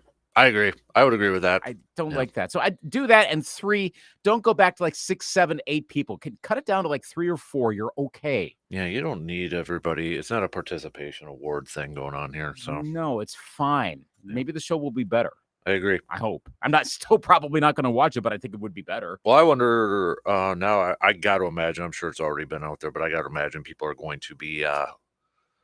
They would be willing to pay Jason Kelsey potentially, with the Kelsey name now, to add into some coverage and stuff. So I wonder where he's going to go, but he's going to go. Oh gosh, when Travis retires, well, oh, boy. it's the new Manning one there too. So Totally. Yep. Totally. Okay, before we get to some stock reports here, let's do some hoops chat here. Bucks back in action tonight. Jay Crowder cleared to play. We'll see how much minutes he's going to be, because I got to imagine they're going to ease him on in restriction and that sort of stuff. But how big of a difference do you think Jay Crowder can make defensively for this team, knowing that, when they brought him in last year, he was supposed to be the guy that, was a defensive presence and improve that. We didn't get to see him a whole lot, whether that was a Mike Budenholzer thing or what. Beginning of this year, small sample size, but he's gotten a lot of minutes. One of the first guys off the bench here. Can he drastically improve the defensive performance of this team? I don't think drastically, but given the accounts of how Budenholzer apparently used him incorrectly, I think he will. It's going to be a net positive, given the defensive lags that we've seen on the Bucks overall. That's putting it nicely. Yeah, I think something will be better. I mean, to a certain extent, just having more bodies around is a good thing. But Crowder, there's a reason he was acquired. It had to do with defense. And if he wasn't performing well, I mean, it could be how he's trending as a player, but that had to have been part of the coaching. And that sure seemed to be one of the reasons that leaked out. One of the reasons that leaked out sure seemed to be like, hey, Budenholzer couldn't maximize the talents of one of our acquisitions, to the point that he ends up being benched, not because we want him benched, but because you're benching him. So they'll be better. I don't think it's a drastic improvement. I think it might, but the thing is, they may not need that much more to be potentially best in the East. I'm not saying like in the next 3 games, but that might be all it takes to be good enough that they are co-favorites for the conference championship and maybe even for the NBA finals. So yeah, I think it will be better, but we don't really know with Jay Crowder because of what we didn't see under Mike Budenholzer. Well, I guess we'll have to see, but I think it's going to be a positive. Yeah, I think it'll be a positive. I don't think it's going to completely change where they're going to jump into a top 5 defensive team, right away or anything like that. But trade deadline now under a month away. I think it's going to be interesting to see, does Crowder make a difference enough where they don't make a move at the deadline? I still feel like they may. John Horst has shown that. It's not going to be a big move. Maybe kind of like what I think it was you that said last week. Maybe some more defensive backcourt help sort of thing over there. Kind of that move when they brought in, and I don't even think it would be a move like this, but, a PJ Tucker type of role. Yeah. That guy that you're just bringing in. Okay, we don't need you for your O. We need you for the defense sort of thing. It's pretty clear what they need. And wing help is always good. There are reasons to be optimistic that it's on the team, but they can add some depth there. I should also point out, ESPN just published their latest power rankings. And according to their BPI, the Basketball Power Index, Boston has the second easiest remaining schedule and the easiest of any team left in the Eastern Conference. So Boston where's Milwaukee on that? They don't have the in the overall power rankings. Yeah. Number 5, same as last week. Boston, same. It's Boston, Minnesota, Denver, OKC, and Milwaukee. Interesting. Are the top 5. Okay. But Boston may have already clinched the 1 seed now that I read that. I mean, I know they have their moments. They like Clinch the 1 seed in the postseason? and for the, I mean, if they have that easy of a schedule with their record 31-9, I'm saying this somewhat facetiously, but that is a big advantage. Boston, where I was just saying, could Milwaukee become a co-favorite? I mean, They they're have yet probably they have yet to lose at home yet. They're 19-0. that's the thing. If the one problem for the Bucks is they're almost certainly going to have to win at TD Garden. Mhm. That's probably going to be. I mean, unless they If they can win one game over there, is that an accomplishment in a best of 7? it is. Given that, gosh, could Boston actually go undefeated at home this season? I don't think it's going to happen. No. There's still too much time to go, and we all saw what almost happened with Detroit. So there is the potential there. No, but that would, again, unless some big dynamic changes. They got Denver on Friday at home. That should be a good one. Boston. Yes. Watch, Jokic will be sitting out that game. Remember Probably. last week where I was like all excited about Timberwolves Celtics, and then later that day, Rudy Gobert will be sitting out the game. Like, oh, really? I mean, the Wolves almost won the game still, but so many of these like major matchups, and then one key person like Jaylen Brown will be out of that game, or someone where you can't properly preview it. At this point, if I'm the Bucks, I'm really fighting for the 2 seed. It's to avoid Boston until the Eastern Conference Finals at all costs. Mhm. With that home record, I don't want to be be in any position where the bracket forces you to Boston before the last possible moment, because that's how it's going to go. All right, let's take a quick break, and we've got stock reports due. If you want to play along, whose stock is up and whose stock is down, hit us up with some text on that Shoe Doctors bullpen line, 715-830-1912. We'll be back in just a couple minutes.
All right, stock reports are due.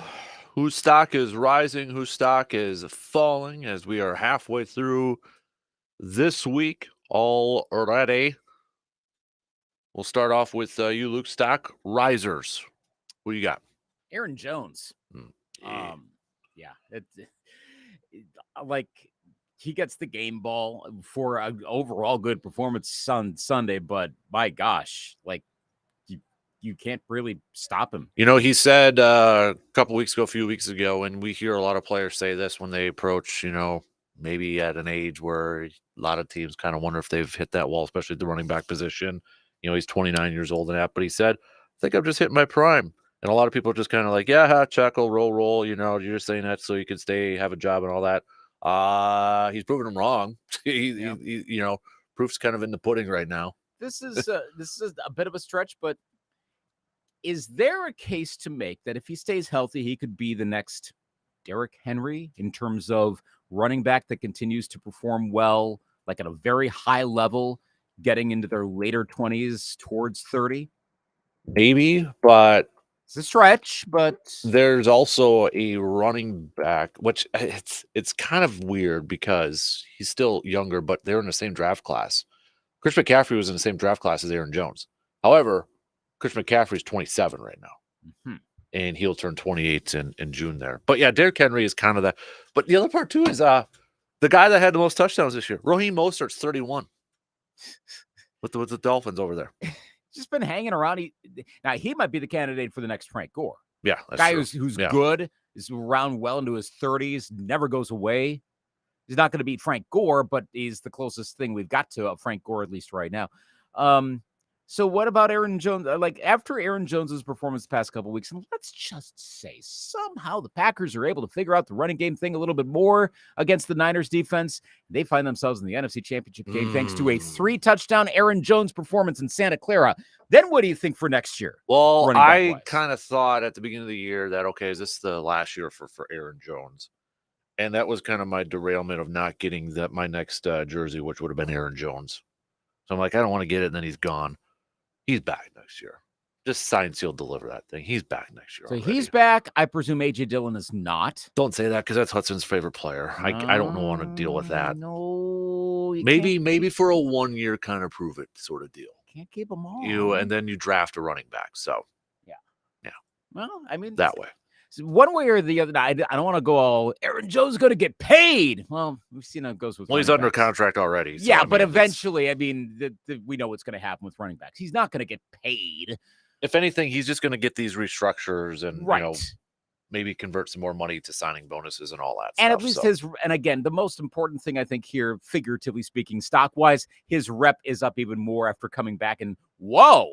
Can you imagine what the Packers would have done with Aaron Jones all season? I'm sure how many people said that. Well, I appreciate the narratives out there that Mike McCarthy kept Aaron Jones' legs fresh those first couple of years of his career, and look how he repaid him. So. That's a way to look at it. Yep. Nice segue into my stock follower, but we'll get to that in a little bit. Okay. My stock riser, I think I said Goody last week, which Matt Schneidman from The Athletic has a new piece up. I haven't had a chance to read it, but it's as he tweeted out, Brian Gutekunst risked his career. Now he deserves his flowers. So interested to read that one. Okay. But my stock riser, I'm going Matty LaFleur. Matthew LaFleur. Looking at how he has, we talk about the growth of Jordan Love, and we talk about the growth of the offense and the young rookie wide receivers, these tight ends and such. The guy is in a zone right now, calling plays. That was a masterclass performance against the Cowboys this past weekend. He has grown so much, and I think a big benefit of that, though, too, is not having Aaron Rodgers, as weird as it kind of says, but not having Aaron Rodgers as quarterback. I'm going to play a clip here. This is from Nick Bosa yesterday. Nick Bosa from the 49ers here.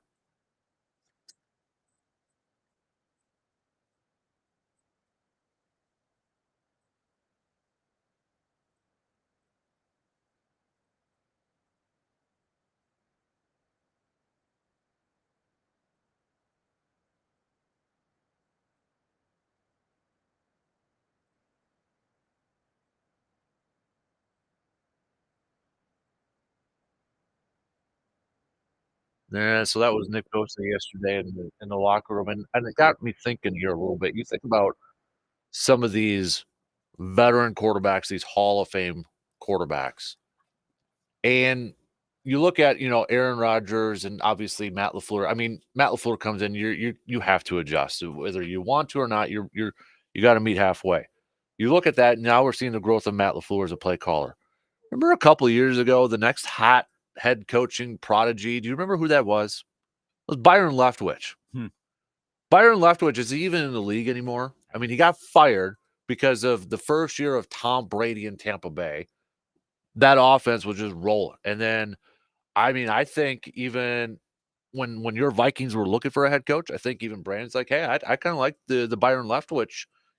That stock plummeted after, Tom Brady and all that sort of stuff. I was high on Byron Leftwich too. Yeah. You kind of wonder with these established Hall of Fame quarterbacks, do they, I think it masks a lot of stuff. And right now, I think it's proving that Matt LaFleur, with how he's doing with this play calling and how he still has that locker room after how many people wanted to say he doesn't have the locker room or didn't have the locker room, his stock should be rising big time right now. Yeah, it should. So we're apparently not cleaning house No. anymore. Well, I mean, maybe Joe, but we'll see. I could be just kind of cap jerky about it and half maybe Prishin and say Joe Barry stock rising, fourth year potentially. There was part of me, but then kind of seeing that fourth quarter, I'm like, no. No. That's true though. I do wonder how much that was also the team. Yeah, that was the complacence all across the Yeah, board. there's a lot of that. I mean, look, if the Packers keep like the Niners under like 17 points, if they then were to go into, let's say, Detroit, keep them to like 13 points. Don't get my hopes up right now. Just don't. I was talking to my wife about this though. Like, you could totally see like the Packers somehow end up winning the Super Bowl, and there will be it's probably like 10% Packer fans would be like, yeah, but now Joe Barry's going to be back. Like, they'd be more upset about that than winning the Super Bowl. That's true. And unfortunately, I think it's true. Yeah. Yep. All right, stock faller. Maybe one Michael McCarthy. So you don't agree with Greg Olson, where if the Cowboys fired him, teams would jump at the chance to hire Mike McCarthy. That got a lot of play. Something tells me we're not going to see the Photoshops of all of the high-profile available coaches have Mike McCarthy added in. I don't think it was entirely Mike McCarthy's fault on Sunday, but if anything, Dan Quinn's stock should take a hit. Honest, I mean that's the easy one to be honest. I was a little surprised that he was still getting some interviews, but I was thinking that as the game's going along, I'm like, okay, so he's not the next Seahawks coach after this. Like, really? That was some bad defense, but that was bad overall. The play calling by the Cowboys was snuffed out. Both terms apply. How do you coach a team to kind of keep being predictable throughout the adjustments? Where were the adjustments? It kind of lacked. Yeah. The Packers figured it out. And the thing that went through my mind after a while, I'm like, oh, so the whole Mike McCarthy is learning modern football. I mean, he's evolved. Obviously, he's not playing like aughts football in 2023, but you need to keep adjusting, and the Packers were finding ways to play slightly more modern football than what we saw from Dallas. It's the knock again. I don't know that Mike McCarthy is going to get fired, but his stock is down for sure after what I saw Sunday. Yeah. I mean, did you see the camera after the Packers went down and scored on the first drive, and then they did the slow-mo camera on Mike McCarthy here? It was just like the slow like head shake, like, what the heck was that? I think I saw that. Here we go now. It's going to be that way. There were so many Mike McCarthy, like, what am I doing here looks in the first half. Yeah. Gosh. My stock down. And I know a lot of people had complaints about the Fox telecast, showing the homerism of Dallas and all that, whether it was Jimmy Johnson, doing his coach speak at halftime. My gosh, I had it on mute and I was feeling it. I was like, whoa. I was in the kitchen and I'm like, what is going on? And I had to walk out there and see that. Where I'm going down, I think they were grasping at straws on this thing, to be honest with you. And I didn't get why they kept doing it. the whole CeeDee Lamb body language thing. Yeah. I'm like, and it started really quick. Like after the first drive, I'm like, are we already going here? Like that just seemed like they were like jumping the gun right away on that thing. Like it just seems like there's something going on with CeeDee Lamb, and I'm like, we just started this game, and you're already starting this narrative. It seemed to be grasping at straws for me. I would like to think that someone learned something somewhere. They couldn't quite say it on the broadcast, but they're like, Mhm. you know what? Just keep the camera on him. We know something, and we'll see if it It develops. was very fishy-ish. Yeah. So like it I was. hope that's the reason, because then there's fire beneath the smoke. If they're trying to do the let's make some wide receiver drama because that's a thing in the NFL, well then stop. Right. Don't do that. Yeah. That's probably what they were doing. Because hey, some more cowboy drama. Does CD not like Dak? Oh gosh. I know. Now it was just like it's starting to get. It almost felt manufactured at a point. Yeah. Like they were trying to. There are And enough other storylines you can follow too. yeah, exactly. Like, okay, I don't get it. I don't get it. So Ugh. stock down for that one for me. All right, let's do a little business of sports. Were you one of the many, many, many people who signed up for Peacock just to watch Andy Reid's mustache get frozen with snot? Let us know. We'll talk about it coming up on the next segment of Business of Sports after these quick words.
Third and final hour kicking off this morning, Wednesday, January 17th. Appreciate you tuning in wherever, however you may be tuning in from. Coming up in a little bit, we'll get back to some playoff football talk.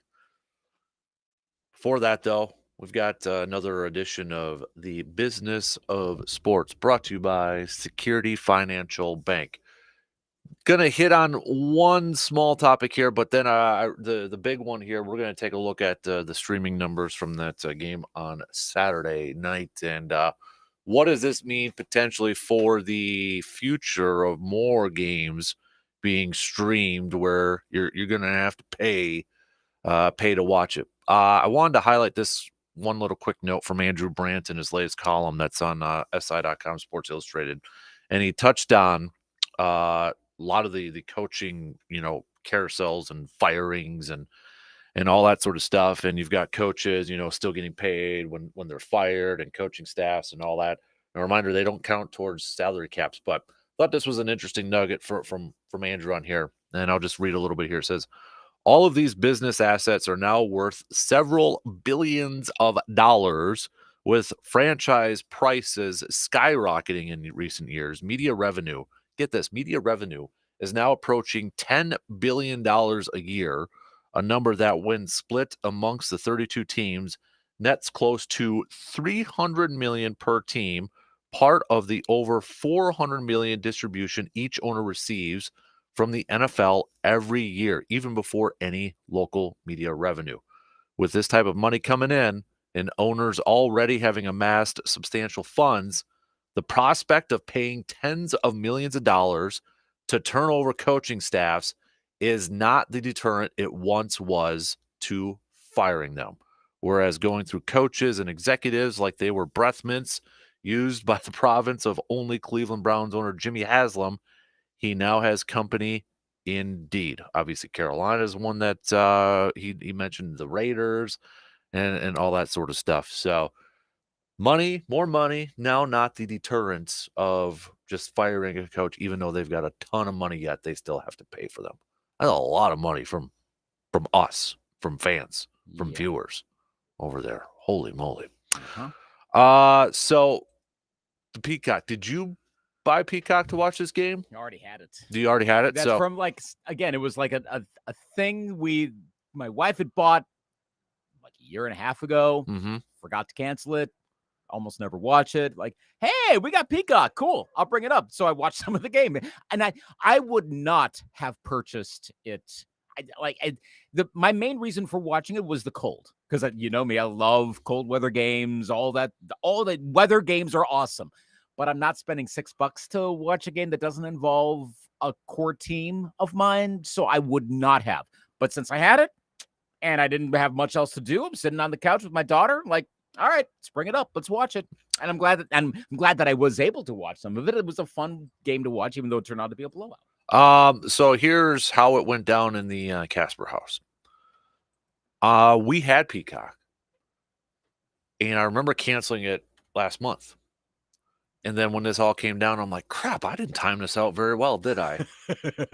So, got done watching the blowout of the Texans and, the Browns game, and pull up the TV in the man cave to the Peacock app and, sign in. So I signed in, and I'm like, yeah, I'm going to have to pay for it.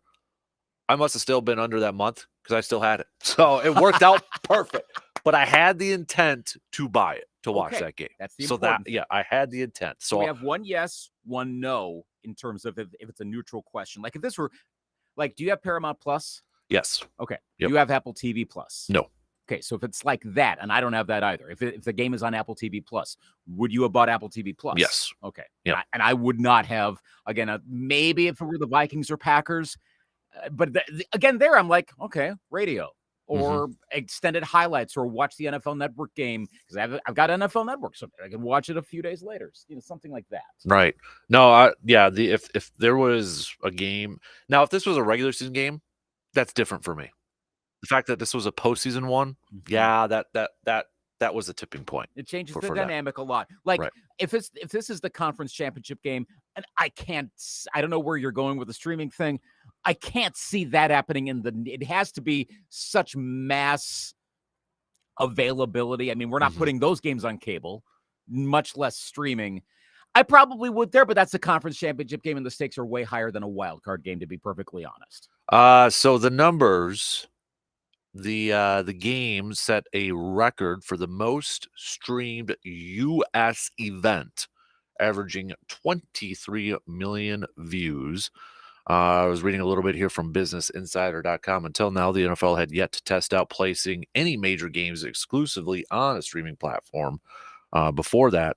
But setting a most U.S., not sports, just sports, U.S. event on there. If you remember Peacock and NFL last year, they kind of placed that bet on themselves. It was a $110 million deal over there for the first ever live streamed playoff game. It hit a total of 27.6 million total viewers, with a record 16.3 million concurrent devices over there too. So yeah, I think we should expect this to happen more in the future since it was such a home run of a thing. I would also argue the NFL was incredibly smart in putting this game as your streaming one because of Taylor Swift. And Let's be Patrick real. Mahomes. Yeah. And a weather game. There are three reasons people would have won. Well, the weather one wasn't a factor when they first Right. put it out But there. there's probably, I mean, of the three extra factors, I would say Patrick Mahomes is number one because Patrick Mahomes, as we've said, is the biggest in player draw right now. Taylor Swift is a very big draw for, well, as we know. I think the weather thing, that's maybe a million max. It may even be in hundreds of thousands. But there's probably a sizable number of NFL types who may not watch a game on streaming, but again, they're the history types. They want to see, or they want to see hours that there's, as opposed to a neutral dome game, they wouldn't watch. I feel like diehard football, myself in that category, would have watched it regardless if it was Patrick Mahomes or was maybe another game. I still would have, because it was a playoff game and I wanted to watch a playoff game. I think Right. they got a bunch more of just casual Taylor Swift fans to purchase that, to watch it just so they could see her in her new puffy coat, dancing in the booth with Brittany Mahomes and all that garbage over there. I'm Right. sorry, it's garbage, but their numbers would have been lower if it was Browns Texans. Browns Texans got 29 mil on NBC. Right. That's Browns Texans. That's not Mhm. nearly the draw. That's just people watching football on TV. Rams Lions 36 million. Packers Cowboys 40 million. Yeah. I mean, if that was Packers Cowboys on streaming, I think number might have been a little bit bigger too. the streaming number would have been bigger. The overall number would have been smaller. Right. Conversely, Yes. if Chiefs Dolphins is on NBC Saturday night, oh my gosh, that is a humongous. Well, if it's on Sunday night, I think it would be bigger because people are more used to watching football then. If that's the Sunday night football game, that probably outdoes Packers Cowboys because of all the ancillary stuff around it. But also, if this is Chargers Jaguars, which is probably one of the go-to examples between one team that seemingly doesn't have a fan base and the Jaguars, does it break 20 mil? Does it get to 15 mil? I mean, it's probably over. I think it's safe to say it's over 10, but I don't know that it gets over 20. Yeah, and they're not dumb. They're not going to put a stupid game on that to test this thing out. They're not going to do that. So if that's the best case scenario, what do you do next year? Well, I mean, it depends on the matchups. Right, and there's no guarantee you're going to get that. No. I mean, you're probably going to get a really good matchup at some point, or a matchup that's going to get a lot of attention, and you probably seriously consider putting that one on there. Well, and also understand, because you just said it, that Browns and Texans one, the vaunted Saturday afternoon opener, still got nice. $29 million. It did. Or million people. Side note, wasn't that kind of nice to be back there Saturday afternoon, the late afternoon light shining through the windows on the side of NRG Stadium? It's nice to see the Texans on a Saturday afternoon NFL playoff. The Texans make a run to the Super Bowl. They better play that Super Bowl on a Saturday afternoon. 3:30. Yeah, they better do that. With the B team from NBC. Mhm. Just make it happen. Yep. But I like next year, well, a couple things for one, like the fear, of course, is, oh, so next year it's going to be Max, and the year after that's going to be Paramount Plus, and the year after that's going to be Apple TV Plus, and everyone's going to have to find some new streaming service they don't have. And the NFL is just going to do it because they're so big. No, I don't think that's going to happen. I look at these numbers. I saw this from the other day. Time it took to get 100 million users. These are like apps, webs, accounts on the website, TV, whatever. Okay. Netflix, it took 10 years. Gmail, it took 5 years. Twitter, it took 5 years. Peacock, it took 7 minutes for that game. Now, the big question, of course, is how many people are going to cancel. True. But you know what? It won't be everyone. No, but they got money in the pocket right away. Right. So then that's the question going forward. Is this a matter of streaming services like, hey, let's glom on this way? ESPN Plus gets it 1 year or something like that. I don't think that happens. I think if there's going to be a second one, I think Awful Announcing was predicting that if you end up with 2 streaming playoff games a year, one would be would be Prime Video because of Amazon Prime and because it's so widely available that there wouldn't be nearly as much complaining about that. Side note, did you see the news that just broke? No. About Amazon just bought a stake in Diamond Sports. Oh, yeah, I did see that. Yep. But that means, and this wasn't clear, that games would now be based for local teams on Prime Video in some capacity. So, of course, I'm thinking, does that mean that, because I've got Prime Video, I don't have Bally Sports, is that a way to start watch your Brewer or to watch the Brewers and all that or the Twins, given where we're like, I don't know how again, this just broke, but I'll be fascinated. And also, does that help out some of the teams like the Twins and cutting payroll? And by most accounts, it's because of the RSN situation. Well, this makes it more stable. I know there's a holistic plan that Rob Manfred's working on, but so there's Amazon getting further involved in sports, and it's widely available enough that someone like me is like, oh, cool, I can watch that.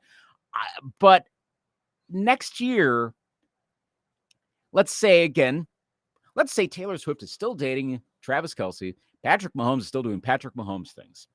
But the Chiefs also aren't the 1 seed, and they got to play on Wild Card Weekend.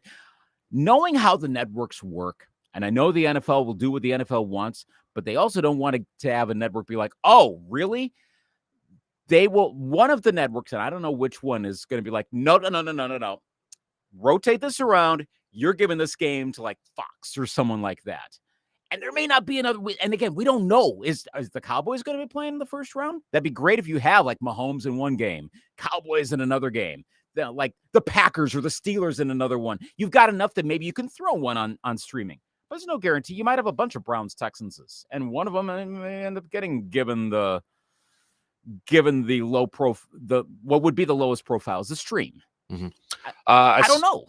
Kind of feeding off this though here too. Talking about Andrew Brandt was talking about that cold weather game or even the Buffalo one getting switched and time changes and all that. And somebody had asked him, do you think they would ever move the playoff games to warmer climates or stadiums only? And he said, yes. I think one day they'll have too many Super Bowls for the championship games. Yes, I saw that tweet, and that like bummed me out for like an hour after I read that because I suddenly had the flashbacks to last year. I forgot about that. Remember, that was like the big topic for like 2 weeks last January. So then my question would be, besides a bye, it takes away some of the incentive for a 1 seed a little bit. It does, and I was reading through the comments, which the vast majority don't like it. Some understood the money angle of it, which that's what it is. But then a few people were saying, so that means you could pretty much mail in the last parts of the regular season. You could have fewer competitive games, start getting load management. Yep. Yeah, exactly. That in the NFL. Which I guess you could say, well, how different is it right now with all the injuries and you end up with some really bad starting quarterbacks? Ask any Vikings fan right now about that. But if you get into that final week, is it really worth it to play, for a 1 or a 2 seed? Yeah, because hey, Cowboys Packers is going to be played in Glendale area. I mean, I know we're talking wild card round here. Though, I mean, does the NFL go full bore and go, hey, let's turn this into the NCAA tournament? Everything is in a neutral site. Bubbles. Yep. And also think about the rotation. So the places that would get these, because of course I remember we Yuck. were talking about this last year.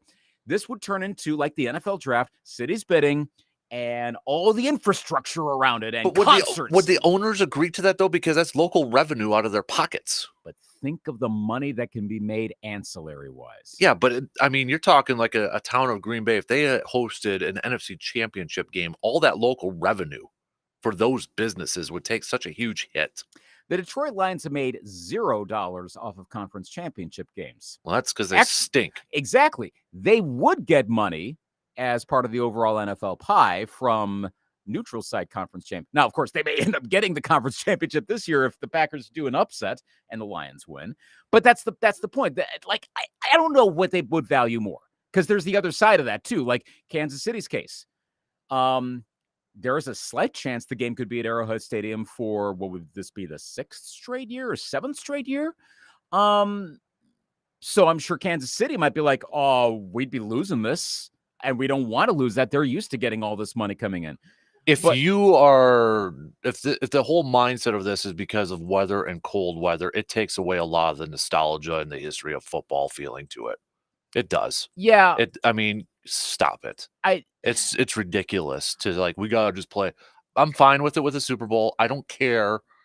But I mean, if you're gonna do this, you might as well make every stadium a freaking dome at that point. Like Houston, what I've always thought, that seems to be one of the, like, it's not quite the go-to because it's not a touristy thing like New Orleans or whatever.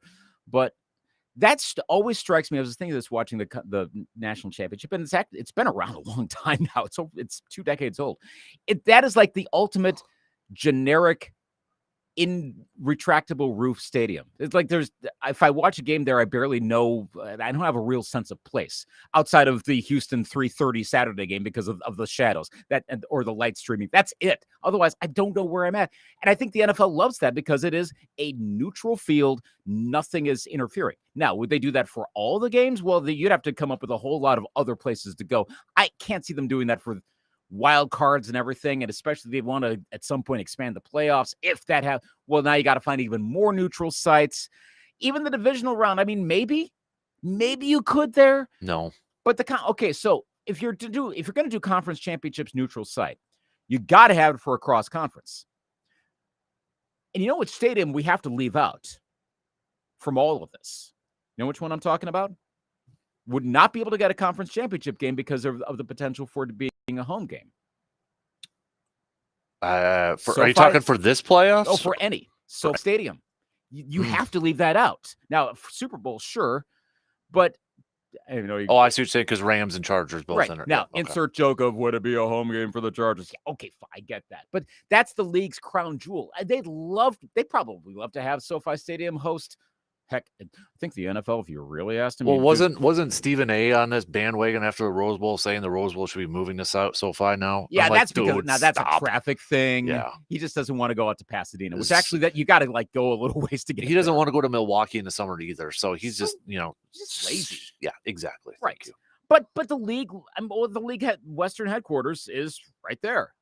They probably, if you truth serum, they probably want to have every Super Bowl at SoFi Stadium, but if you're trying to go true neutrality. So all the NFC Conference Championship games would have to be in Miami, Jacksonville, Houston, AFC you kind of run out a little quickly. Las Vegas. The NFC games would probably be in Dallas, obviously, Tampa, New Orleans, maybe Atlanta.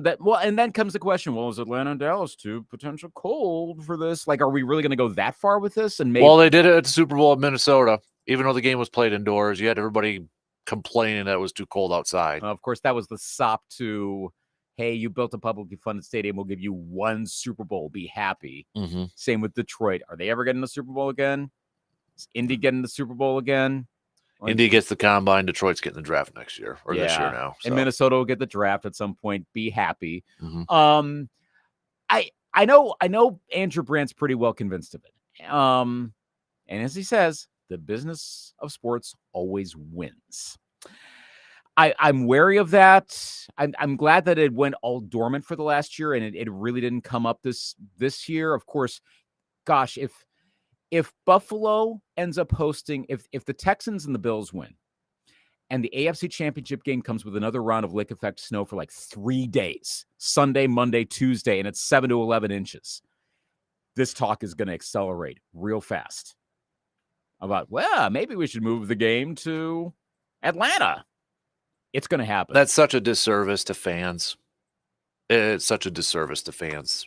It takes away an opportunity to go to a playoff game, to a potential conference championship game. It is. They don't care. But like I say, and I say this very cynically because I hate it. I mean, I guess I get the idea, the neutral site, it's important enough. So, I mean, I think the neutral site thing is so overrated. How much is home field advantage much of an advantage anymore, though? It's not. But I think from a fan standpoint too, I mean, I hate the fact that these business people are taking away the game from fans. Lambeau Field would not have any more conference championship. Yeah, that's games. Ridiculous.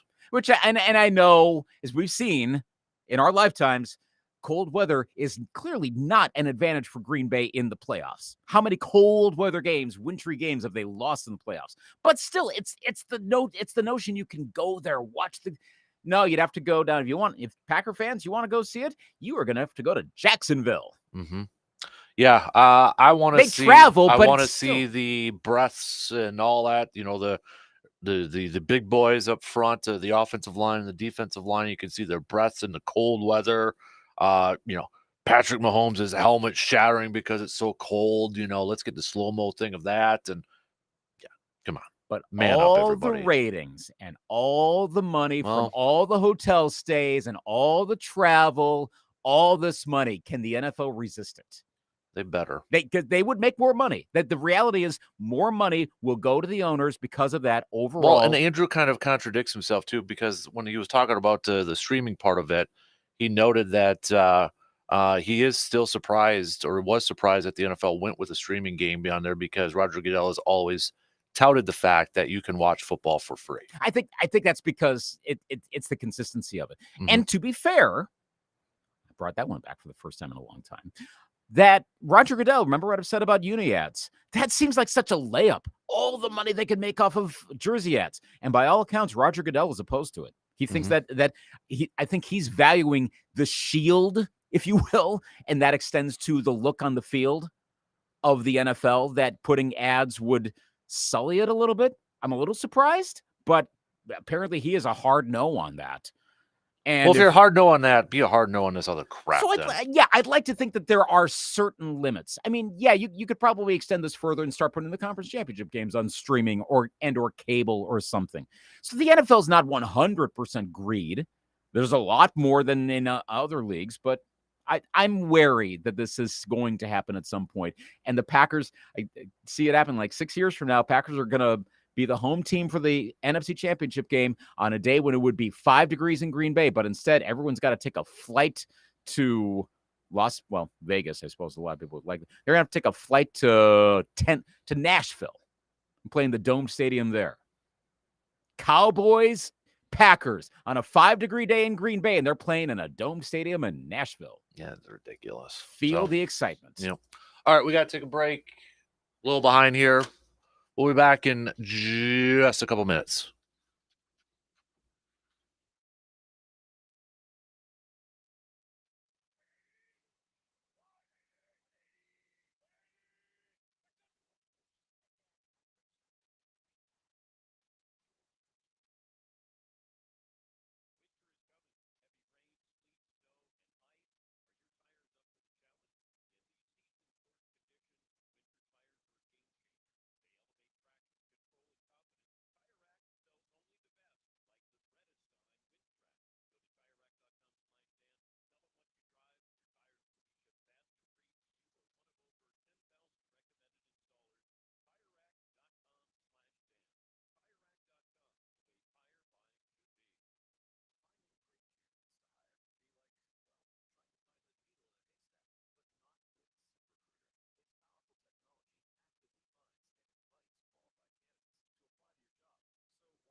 Our text must be a little slow coming in here. Just refreshed it, and we have a few to get to here, so apologize if they're a little late here. But Ryan with the text saying, I'd be willing to pay for 3 streaming services and drop cable. Probably save $40 monthly, seeing YouTube is up nearly $85 a month with Red Zone on there. Another texter saying, I bought it because hamburger in a bar would have been at least $5.99 and no warming up a car to go. So there you go. Another texture. I was kind of wondering about you. Is this Dave, I believe? But thanks for the advice of PackersEverywhere.com. Went to the pep rally at the Chicken and Pickle. That was awesome. There was a boatload of Packers fans at that. Then went to the butt kicking the next day. That was my first game, not at Lambeau Field, and my first playoff game. Toured AT&T Stadium the day before. Threw my wife a touchdown pass. Cool stuff. I was kind of wondering how it all went out if you ended up going to that pep rally. So appreciate you texting us back over there. So I can't remember what his name was, but who made the point about what you would have spent otherwise. Yeah. And that thought did cross my mind this weekend. I went, hang on. So as much as I'd be like, no, I'm not spending $6 to do that. It was like, okay, yes, but when the because I remember for whatever reason this cost sticks in my mind. When the college football national championship came around, what did I do? I got pizza, breadsticks, because it's kind of a thing at our house for the college football national championship, which is funny because my wife has no intent. Like she just is more interested in like she's classic, interested in the mascots, that sort of stuff. But we always, the night of the college football national championship, get like pizza, breadsticks, but you just do that whole thing. And I spent probably $27 on that. It was very delicious. I spent that money that I otherwise would not have spent because I could watch it just on my cable bill. I spent more money there than I would have spent for $6 if I had to buy Peacock. Mm-hmm. So, I mean, in sheer dollars, probably actually spend more money on ancillary stuff than the cost of a lot of these streaming things. Well, and it's the convenience of it too, because I mean, for example, I remember when NFL Network first started, playing those games, and then the 2007 Cowboys Packers Thursday night game. That was the first Aaron Rodgers one. He had to come in. You know what game I'm talking about. And I had to go to Buffalo Wild Wings here in town. I was in college. But I'm glad I went there at 3:30 with my buddy because it was already packed. It was already full. You had to share seating with people. Right. This was hours before the game. But the convenience was because if you had cable, you couldn't get NFL Network because it was only on like Dish, right? It was like DirecTV. Right. It was not on the local lineup, so you were stuck. Right. And you can't just buy a package because you still needed like a dish or something. And we had cable. Yeah. So you couldn't just buy it there. Whereas stream it, it's a little bit more convenient. Oh, okay. I got a TV. I got my Roku. Oh, there's the app. Download it. Here you go. $6. Boom. Simple. Yeah. This is where you can get into the whole realm of, look, you could save $6 if you buy like 10 items, 20 cents cheaper. I'm probably not doing the math right, but you know what I mean? Like at the grocery store when you're just going through whatever, you could save $6 that way. You could save $6 in a whole lot of ways. You buy your gasoline at a certain other time, you could save $6. It's like that's the thing. Like we get outraged about it, but really, no, there are a lot of ways you can spend the money or not. Mm-hmm. This is not that you're not signing up for $100 thing. No. It's not that big of a deal. And yeah, you're right on the convenience thing. It's something we're kind of used to this now. But my gosh, I forgot the days, and this wasn't that long ago. Yeah. Of you are SOL. Sorry, you can't watch this game. Yeah, you can't do anything about it unless you know a place to go to. And if that place is packed, if you go there on that icy night at 6:30, oh, it's too full. I can't even listen to or watch the. Yeah, I remember the other one. I had to drive through an ice storm to watch a Packers-Vikings game. Yeah, that one. Yeah. Right. But if that place is full, all right, now where are you going to go? I mean, yes, you can listen to the game on the radio, and that's free, and that always will be. Mm-hmm. But if you want to watch it, good luck. Mm-hmm. This is way easier. $6 on Peacock. Mm-hmm. All right. So Packers practiced. I kind of did a little bit of a walkthrough sort of thing yesterday. But they should have a little bit more of a typical practice today. But maybe one note of that practice report that dropped yesterday. Again, these are based off of estimations. Jair Alexander was a limited participant in there. So hopefully that means he'll be good to go coming up for the game on Saturday night. I keep wanting to say Sunday just because I'm used to Sunday. Right. Saturday night. Late one over there too. So, but Kyle Shanahan talking to the media a little bit yesterday said that you need to watch the video because he did I think he kind of caught himself when he said it with a little bit of a smirk.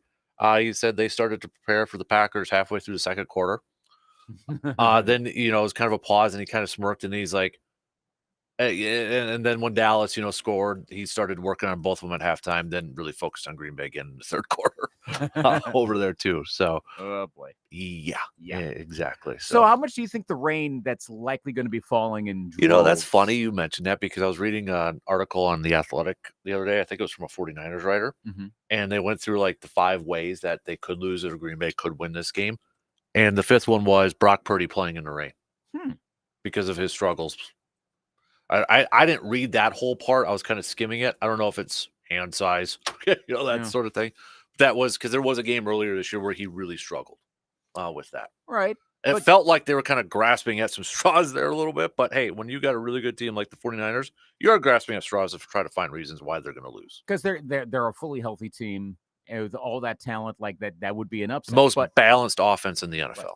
It's too early to tell. I checked the forecast last night to see where they're at, and it's right now they're still in rain likely territory. It's too early to say, like, are they going to get one of those rain bands that comes right through during the game, or is it dry and it doesn't make a difference and the rain is coming and it doesn't hit till like 11 o'clock that night in the Bay? I don't know. But is that a disadvantage for the Packer passing game too? Like, I mean, it hits both teams too. Well, I feel like it works both ways. It's an advantage for the receivers on conditions like that because they know where they're going, right? When they know where they're going in their routes. It's a disadvantage for the corners because they're backpedaling and they have to react on a dime, and you could slip, right? It's a disadvantage there. Also, we know everybody can slip and all that though too. So I mean, it can work both ways. That's where it's like, running game is going to really work. Well, 49ers got really good running back too. It's Aaron Jones, it's Christian McCaffrey, that sort of thing. Right. I think there could be some extra. I think maybe the best way is that maybe it evens it out for Green Bay a little bit more. The McCaffrey thing is scary for the Packers to think what McCaffrey could end up doing. But yeah, like I think you could see more trickery, which the Packers now are able to do post Aaron Rodgers, where you don't have Aaron Rodgers being like, screw that. They might be able to do some things that don't involve throwing the ball around a lot, potentially having it slip out if that ends up being the case, which again, we don't know. Saturday night, maybe not. But yeah, I could see it going in a myriad of ways, but the weather could really change the dynamic on this. The other part of this though too, it's kind of the opposite of last week. One of the keys was, would Mike McCarthy stick to the running game? If they're having success, would they stick to the running game? Now, they dug themselves in such a hole, they kind of had to abandon it, so it kind of washed. There's no question about that with Kyle Shanahan. Kyle Shanahan will run the ball 60 times if he can. He has done it against Green Bay where they've only passed 9 times, 12 times, whatever the hell that number was in the NFC Championship game, which was embarrassing. So, honestly, maybe Shanahan prefers bring on the rain. That means I can run the ball, every single time if he wanted to. So that to me is the other part in this thing is like, you don't have a play caller. You don't have a head coach that wants to throw the ball. He wants to run the ball, wants to run it. So that maybe is a benefit to the 49ers too. Yeah. Taking it out of Brock Purdy's hands, who, I mean, he's been a really good quarterback. Similar to Jordan Love, kind of going back to that Nick Bosa comment, a quarterback playing within the system and playing under coaching. I think you can say if you substituted Jordan Love out of there, put Brock Purdy in there, you'd be talking about the same thing. Right. Interesting. Yeah, I will be refreshing the forecast every 12 hours the next few days. This could be an interesting dynamic for sure. When are you making your pick? I mean, I'm going. So I'm superstitious, as you know. I'm very superstitious. Very much so. I got a lot of flack for it Friday, and I get it. I understand it. I picked the Cowboys Friday. I had people coming after me, but I also went with the narrative. I mean, look at I picked Kansas City and what happened. I picked Detroit and what happened. I'm just saying. I'm going to pick San Francisco, but it's because they use it as motivation. Obviously, they obviously listen. I'm taking one for the team, people. I'll suffer in the picks. I don't care. But if that means Green Bay wins, so be it. I'll be the target. I'm taking one for the team. I'm picking the Niners because I think they're going to win. Oh, you didn't like my reasons why? Okay. Well, I like your reasons, but I'm not trying to help out the Packers with this. Yeah. I'm not. So when I do it on Friday, I'm sure I'll get a lot of hate and flack again. Fair enough. Well, see, But, you do have 2 days to change your pick, though. I don't want to do it. I'm superstitious. I'm staying with it. So listen Staying Friday with it. to hear that he's picking the. Here's the thing: if I pick the 49ers. Packers, people should be worried. People should be worried. It's like you're getting into Bill Simmons reverse jinx territory. Well, it's like, because this is one of my bugaboos. It's so annoying. And I know we got to take a break and make some picks here. And Green Bay did it to the network. But you see teams do this. When the TV people pick games, they all picked that one. Like, they all picked the Cowboys. Oh, that meme that's been going Yeah. on showing the app. And they all picked the Cowboys, and teams take offense to it after they win. Stop. Okay. I get it. It's funny. It's cool to joke around. Whatever. It gets overplayed. Right. Really. I mean, come on. When they were touchdown favorites and the weak spot of the Packer defense was right where the best part of the Cowboy passing offense was. Like, hello, it was pretty easy to make that pick. And it turned out the opposite. So they're probably going to be, okay, I'll bet it's more of a mix for Saturday night. They're not going to be all 49er lows. Well, I think there will be. You think it's all going to be It's a- 49er? It's a bigger spread now. What is the spread right now? 9.5. Yeah. Well, I mean, I think some people are going to zag. I don't know who on the pregame is going to do it, but someone is going to do that. I think only One because, person zagged for ESPN on the pick. yeah. Who I can't. Sam Ponder. That's right. Someone's going to zag on this one because someone's like, I don't want to be part of a meme, because I'm sure someone's going to be told how much, and they're like, yeah, I'm going to pick the Packers. Whoa. And everyone does like the fake, oh my gosh thing. That's what's going to end up happening. I mean, I'll even if they go to Super Bowl, I'll pick against them if that's what helps. I don't care. Doesn't mean I'm not cheering for them. You know what I mean? Doesn't mean that I wasn't doing high stepping for the first time in years after that pick 6 from Darnell Savage. Oh, it was loud in the Kasper house. Where did you have room to high step? Not to give you a peek too much behind the curtain here, I can't remember the last time I've literally jumped out of my chair watching a game multiple times. Wow. Multiple. Even Veronica was getting into it, which says something. The folks where I live, again, it's weird. It's like 2 ranch houses stacked on top of each other. People upstairs are diehard Packer fans. There was noise, shall I say. Yeah. It was no offense to them, because they were very happy. I understand, but oh my gosh, it was getting kind of annoying after a while. I'm like, oh gosh. And it's not on them. It's more like, this is happening again. I literally did a high step after, as soon as Darnell caught it, because you could tell it was a pick 6. I jumped out of that chair and just ran down the hallway. I understand. I get it with everything that was happening in that game. And also the funny thing was, I could tell they were watching on a stream, and I was watching delayed. on cable. Yeah. Right. So I knew I had a minute to anticipate what the reaction was going to be, which is kind of funny. I'm like, all right, so how are they going to treat this one? And it calmed down as the game went on. So by the second half, it was pretty quiet, because they mostly had the game. But yeah, I get it. It was so shocking. Mm-hmm. I told my buddy before the game, I'm like, I'm going to try not to get too emotionally involved in this. I'm just I don't want to get so I'm so downtrodden. You know what I mean? Because what was it? Everybody was like, we're playing with house money now. I tried to have that mindset. Okay, I'm not going to get so upset. I'm not going to get depressed. That first touchdown threw that out the window right away. It's like, okay, we're here to play. Now I'm into it. Way too into it. Well, and what if I'm actually a little surprised we didn't see more of there was that other Cowboys-Packers game where the Cowboys almost came back. I was expecting a whole bunch of those, and that didn't happen.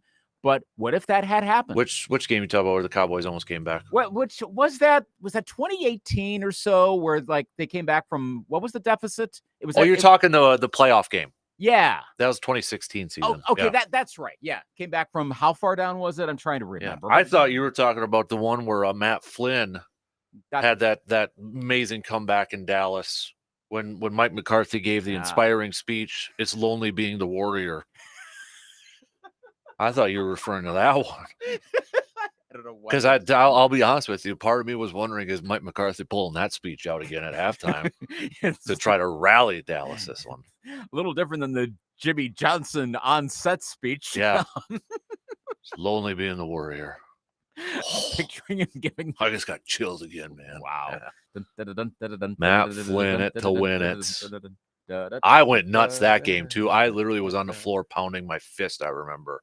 I was so geeked up after But that the one. other one, where the Cowboys Yeah. almost pulled off the entire comeback. And Well, like, then yeah, because Favre threw that Jared Cook pass, and yeah, Mason Crosby. And then the best part was all the videos after that. Do you remember the videos? It was I'm sure I the do if I remember. it was the remind- Titanic Celine Dion Yes, yes, yes, yes. as Mason Crosby's kick goes through the uprights. That was like peak. My heart will go on. Meme Yes, territory. yes. And then it was the slow motion of like the Packers sideline running out on the field. Yes. All the heartbreak from the Cowboys. Celine Dion singing in the background.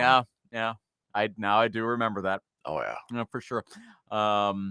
If the Cowboys had pulled off the comeback, how would you have reacted, given that you were playing with house money? I thought about that. I was too involved. I would have been pissed. I mean, at a certain point, you knew it wasn't going to happen. Joe clearly. Barry should have been fired in Texas. See, that's the plus. You would have had Joe Barry out of the way. I'm waiting to hear from somebody saying the fact, kind of what you related to about them being in the Super Bowl. You know, I'm waiting right now for somebody to say we're missing out on all the good defensive coordinator candidates right now because we're in the postseason. I'm sure someone somewhere has already brought that up. Yeah. It's special. It might pick up. Well, yeah, it might. I think the Packers are performing so well, and Jordan Love is performing so well that's actually whiting that out. Mm-hmm. I mean, it's legit. So I think this might actually not be much of a topic until next week if they lose. And then, hey, who are we going to find now? Yeah, now it's going to be a countdown because people are going to want it to happen right away.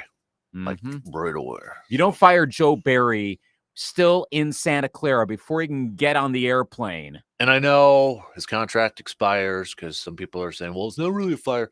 Let's call a spade a spade. He's gone either way. You don't renew his contract. He's like, yeah, we don't want you. It's the same thing. Yeah. So, all right, let's take our final break and we'll be back. We'll do some picks and predicts brought to you by the Elbow Room. Bucks back at it tonight against the Cavs on the road. Can they pick up another W? We'll tell you.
All right, let's make some picks.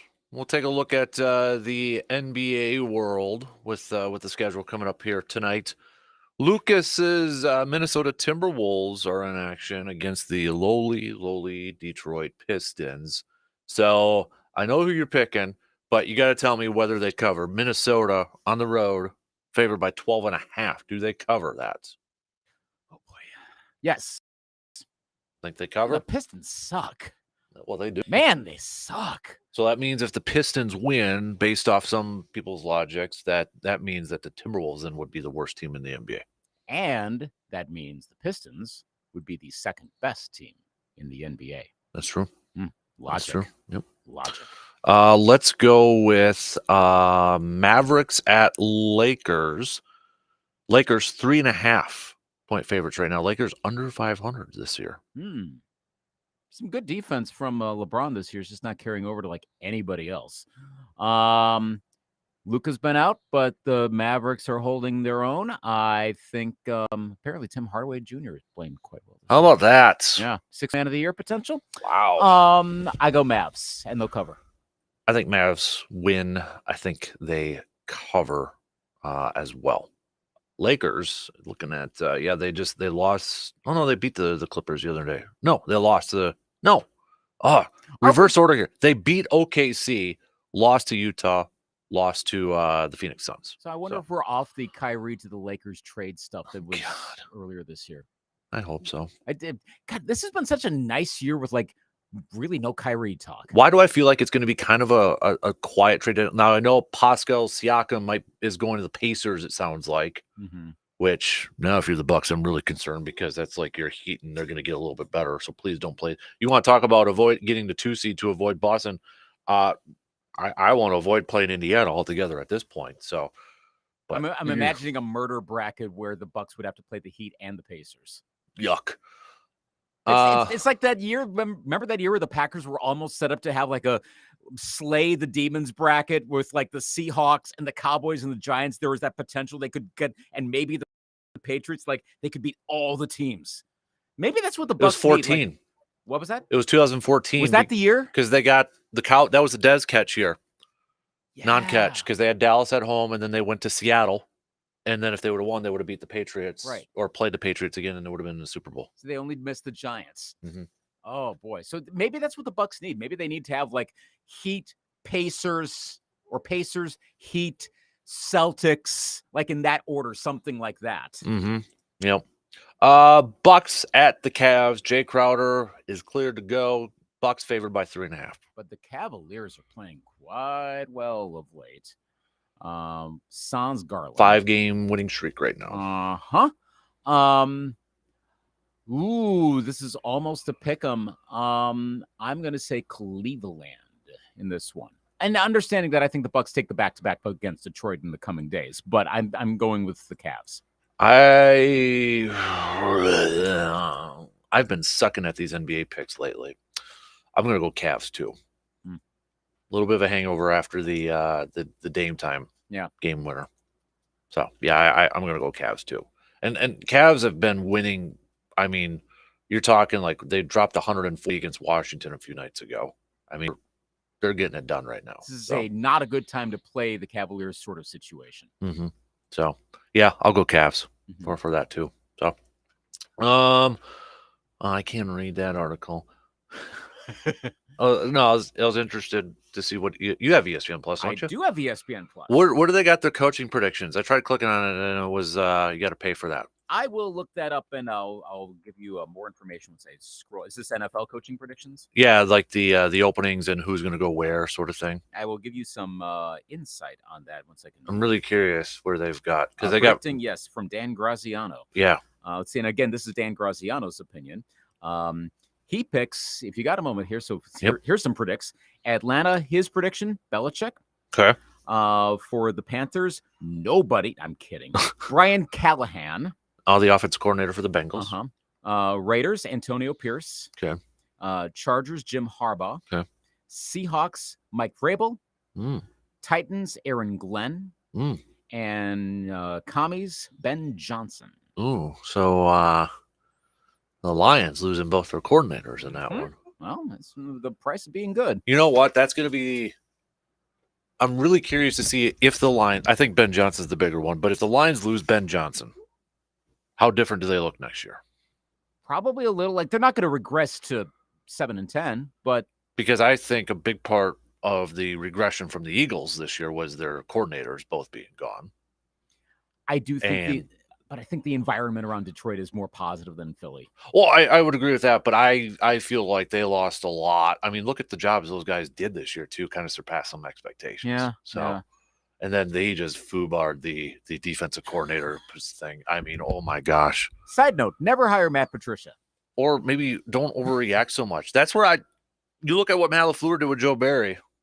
You know, a lot of people want him gone right away, and I'm not saying he's won his job back or anything like that, but like the patience and that, whereas the Eagles maybe kind of panicked, like, oh, we got to switch it up right away and give it to Matt Patricia, and boy, that backfired in a big time hurry. I'm not quite ready to I can't go so far as to say if they fired Joe Barry and trying to learn a slightly new defense, kind of sort of, that they'd lose the Cowboys game. No, I think they still win because the way the offense was playing, they would have outscored Dallas.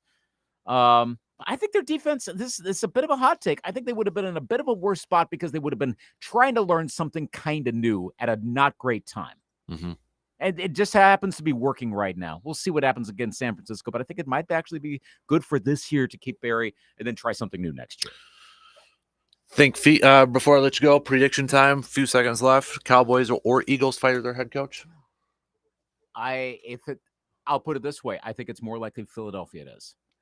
That was an interesting pre-obit that ESPN ran before the game, talking about all the problems. That was interesting timing. Mm-hmm. And I did read that whole thing, and something's not quite right there. Yeah. And Jerry Jones tends to be more loyal anyway. Kind of, sort of, but yeah. I could see him sticking with him. I could see. Yeah, that's the thing. I mean, he was very loyal to Jason Garrett, but that's his guy. So. It's his boy. So totally. All right, DP and Dan, up next. Have a good rest of your day. Let's do it again, 6 a.m. tomorrow.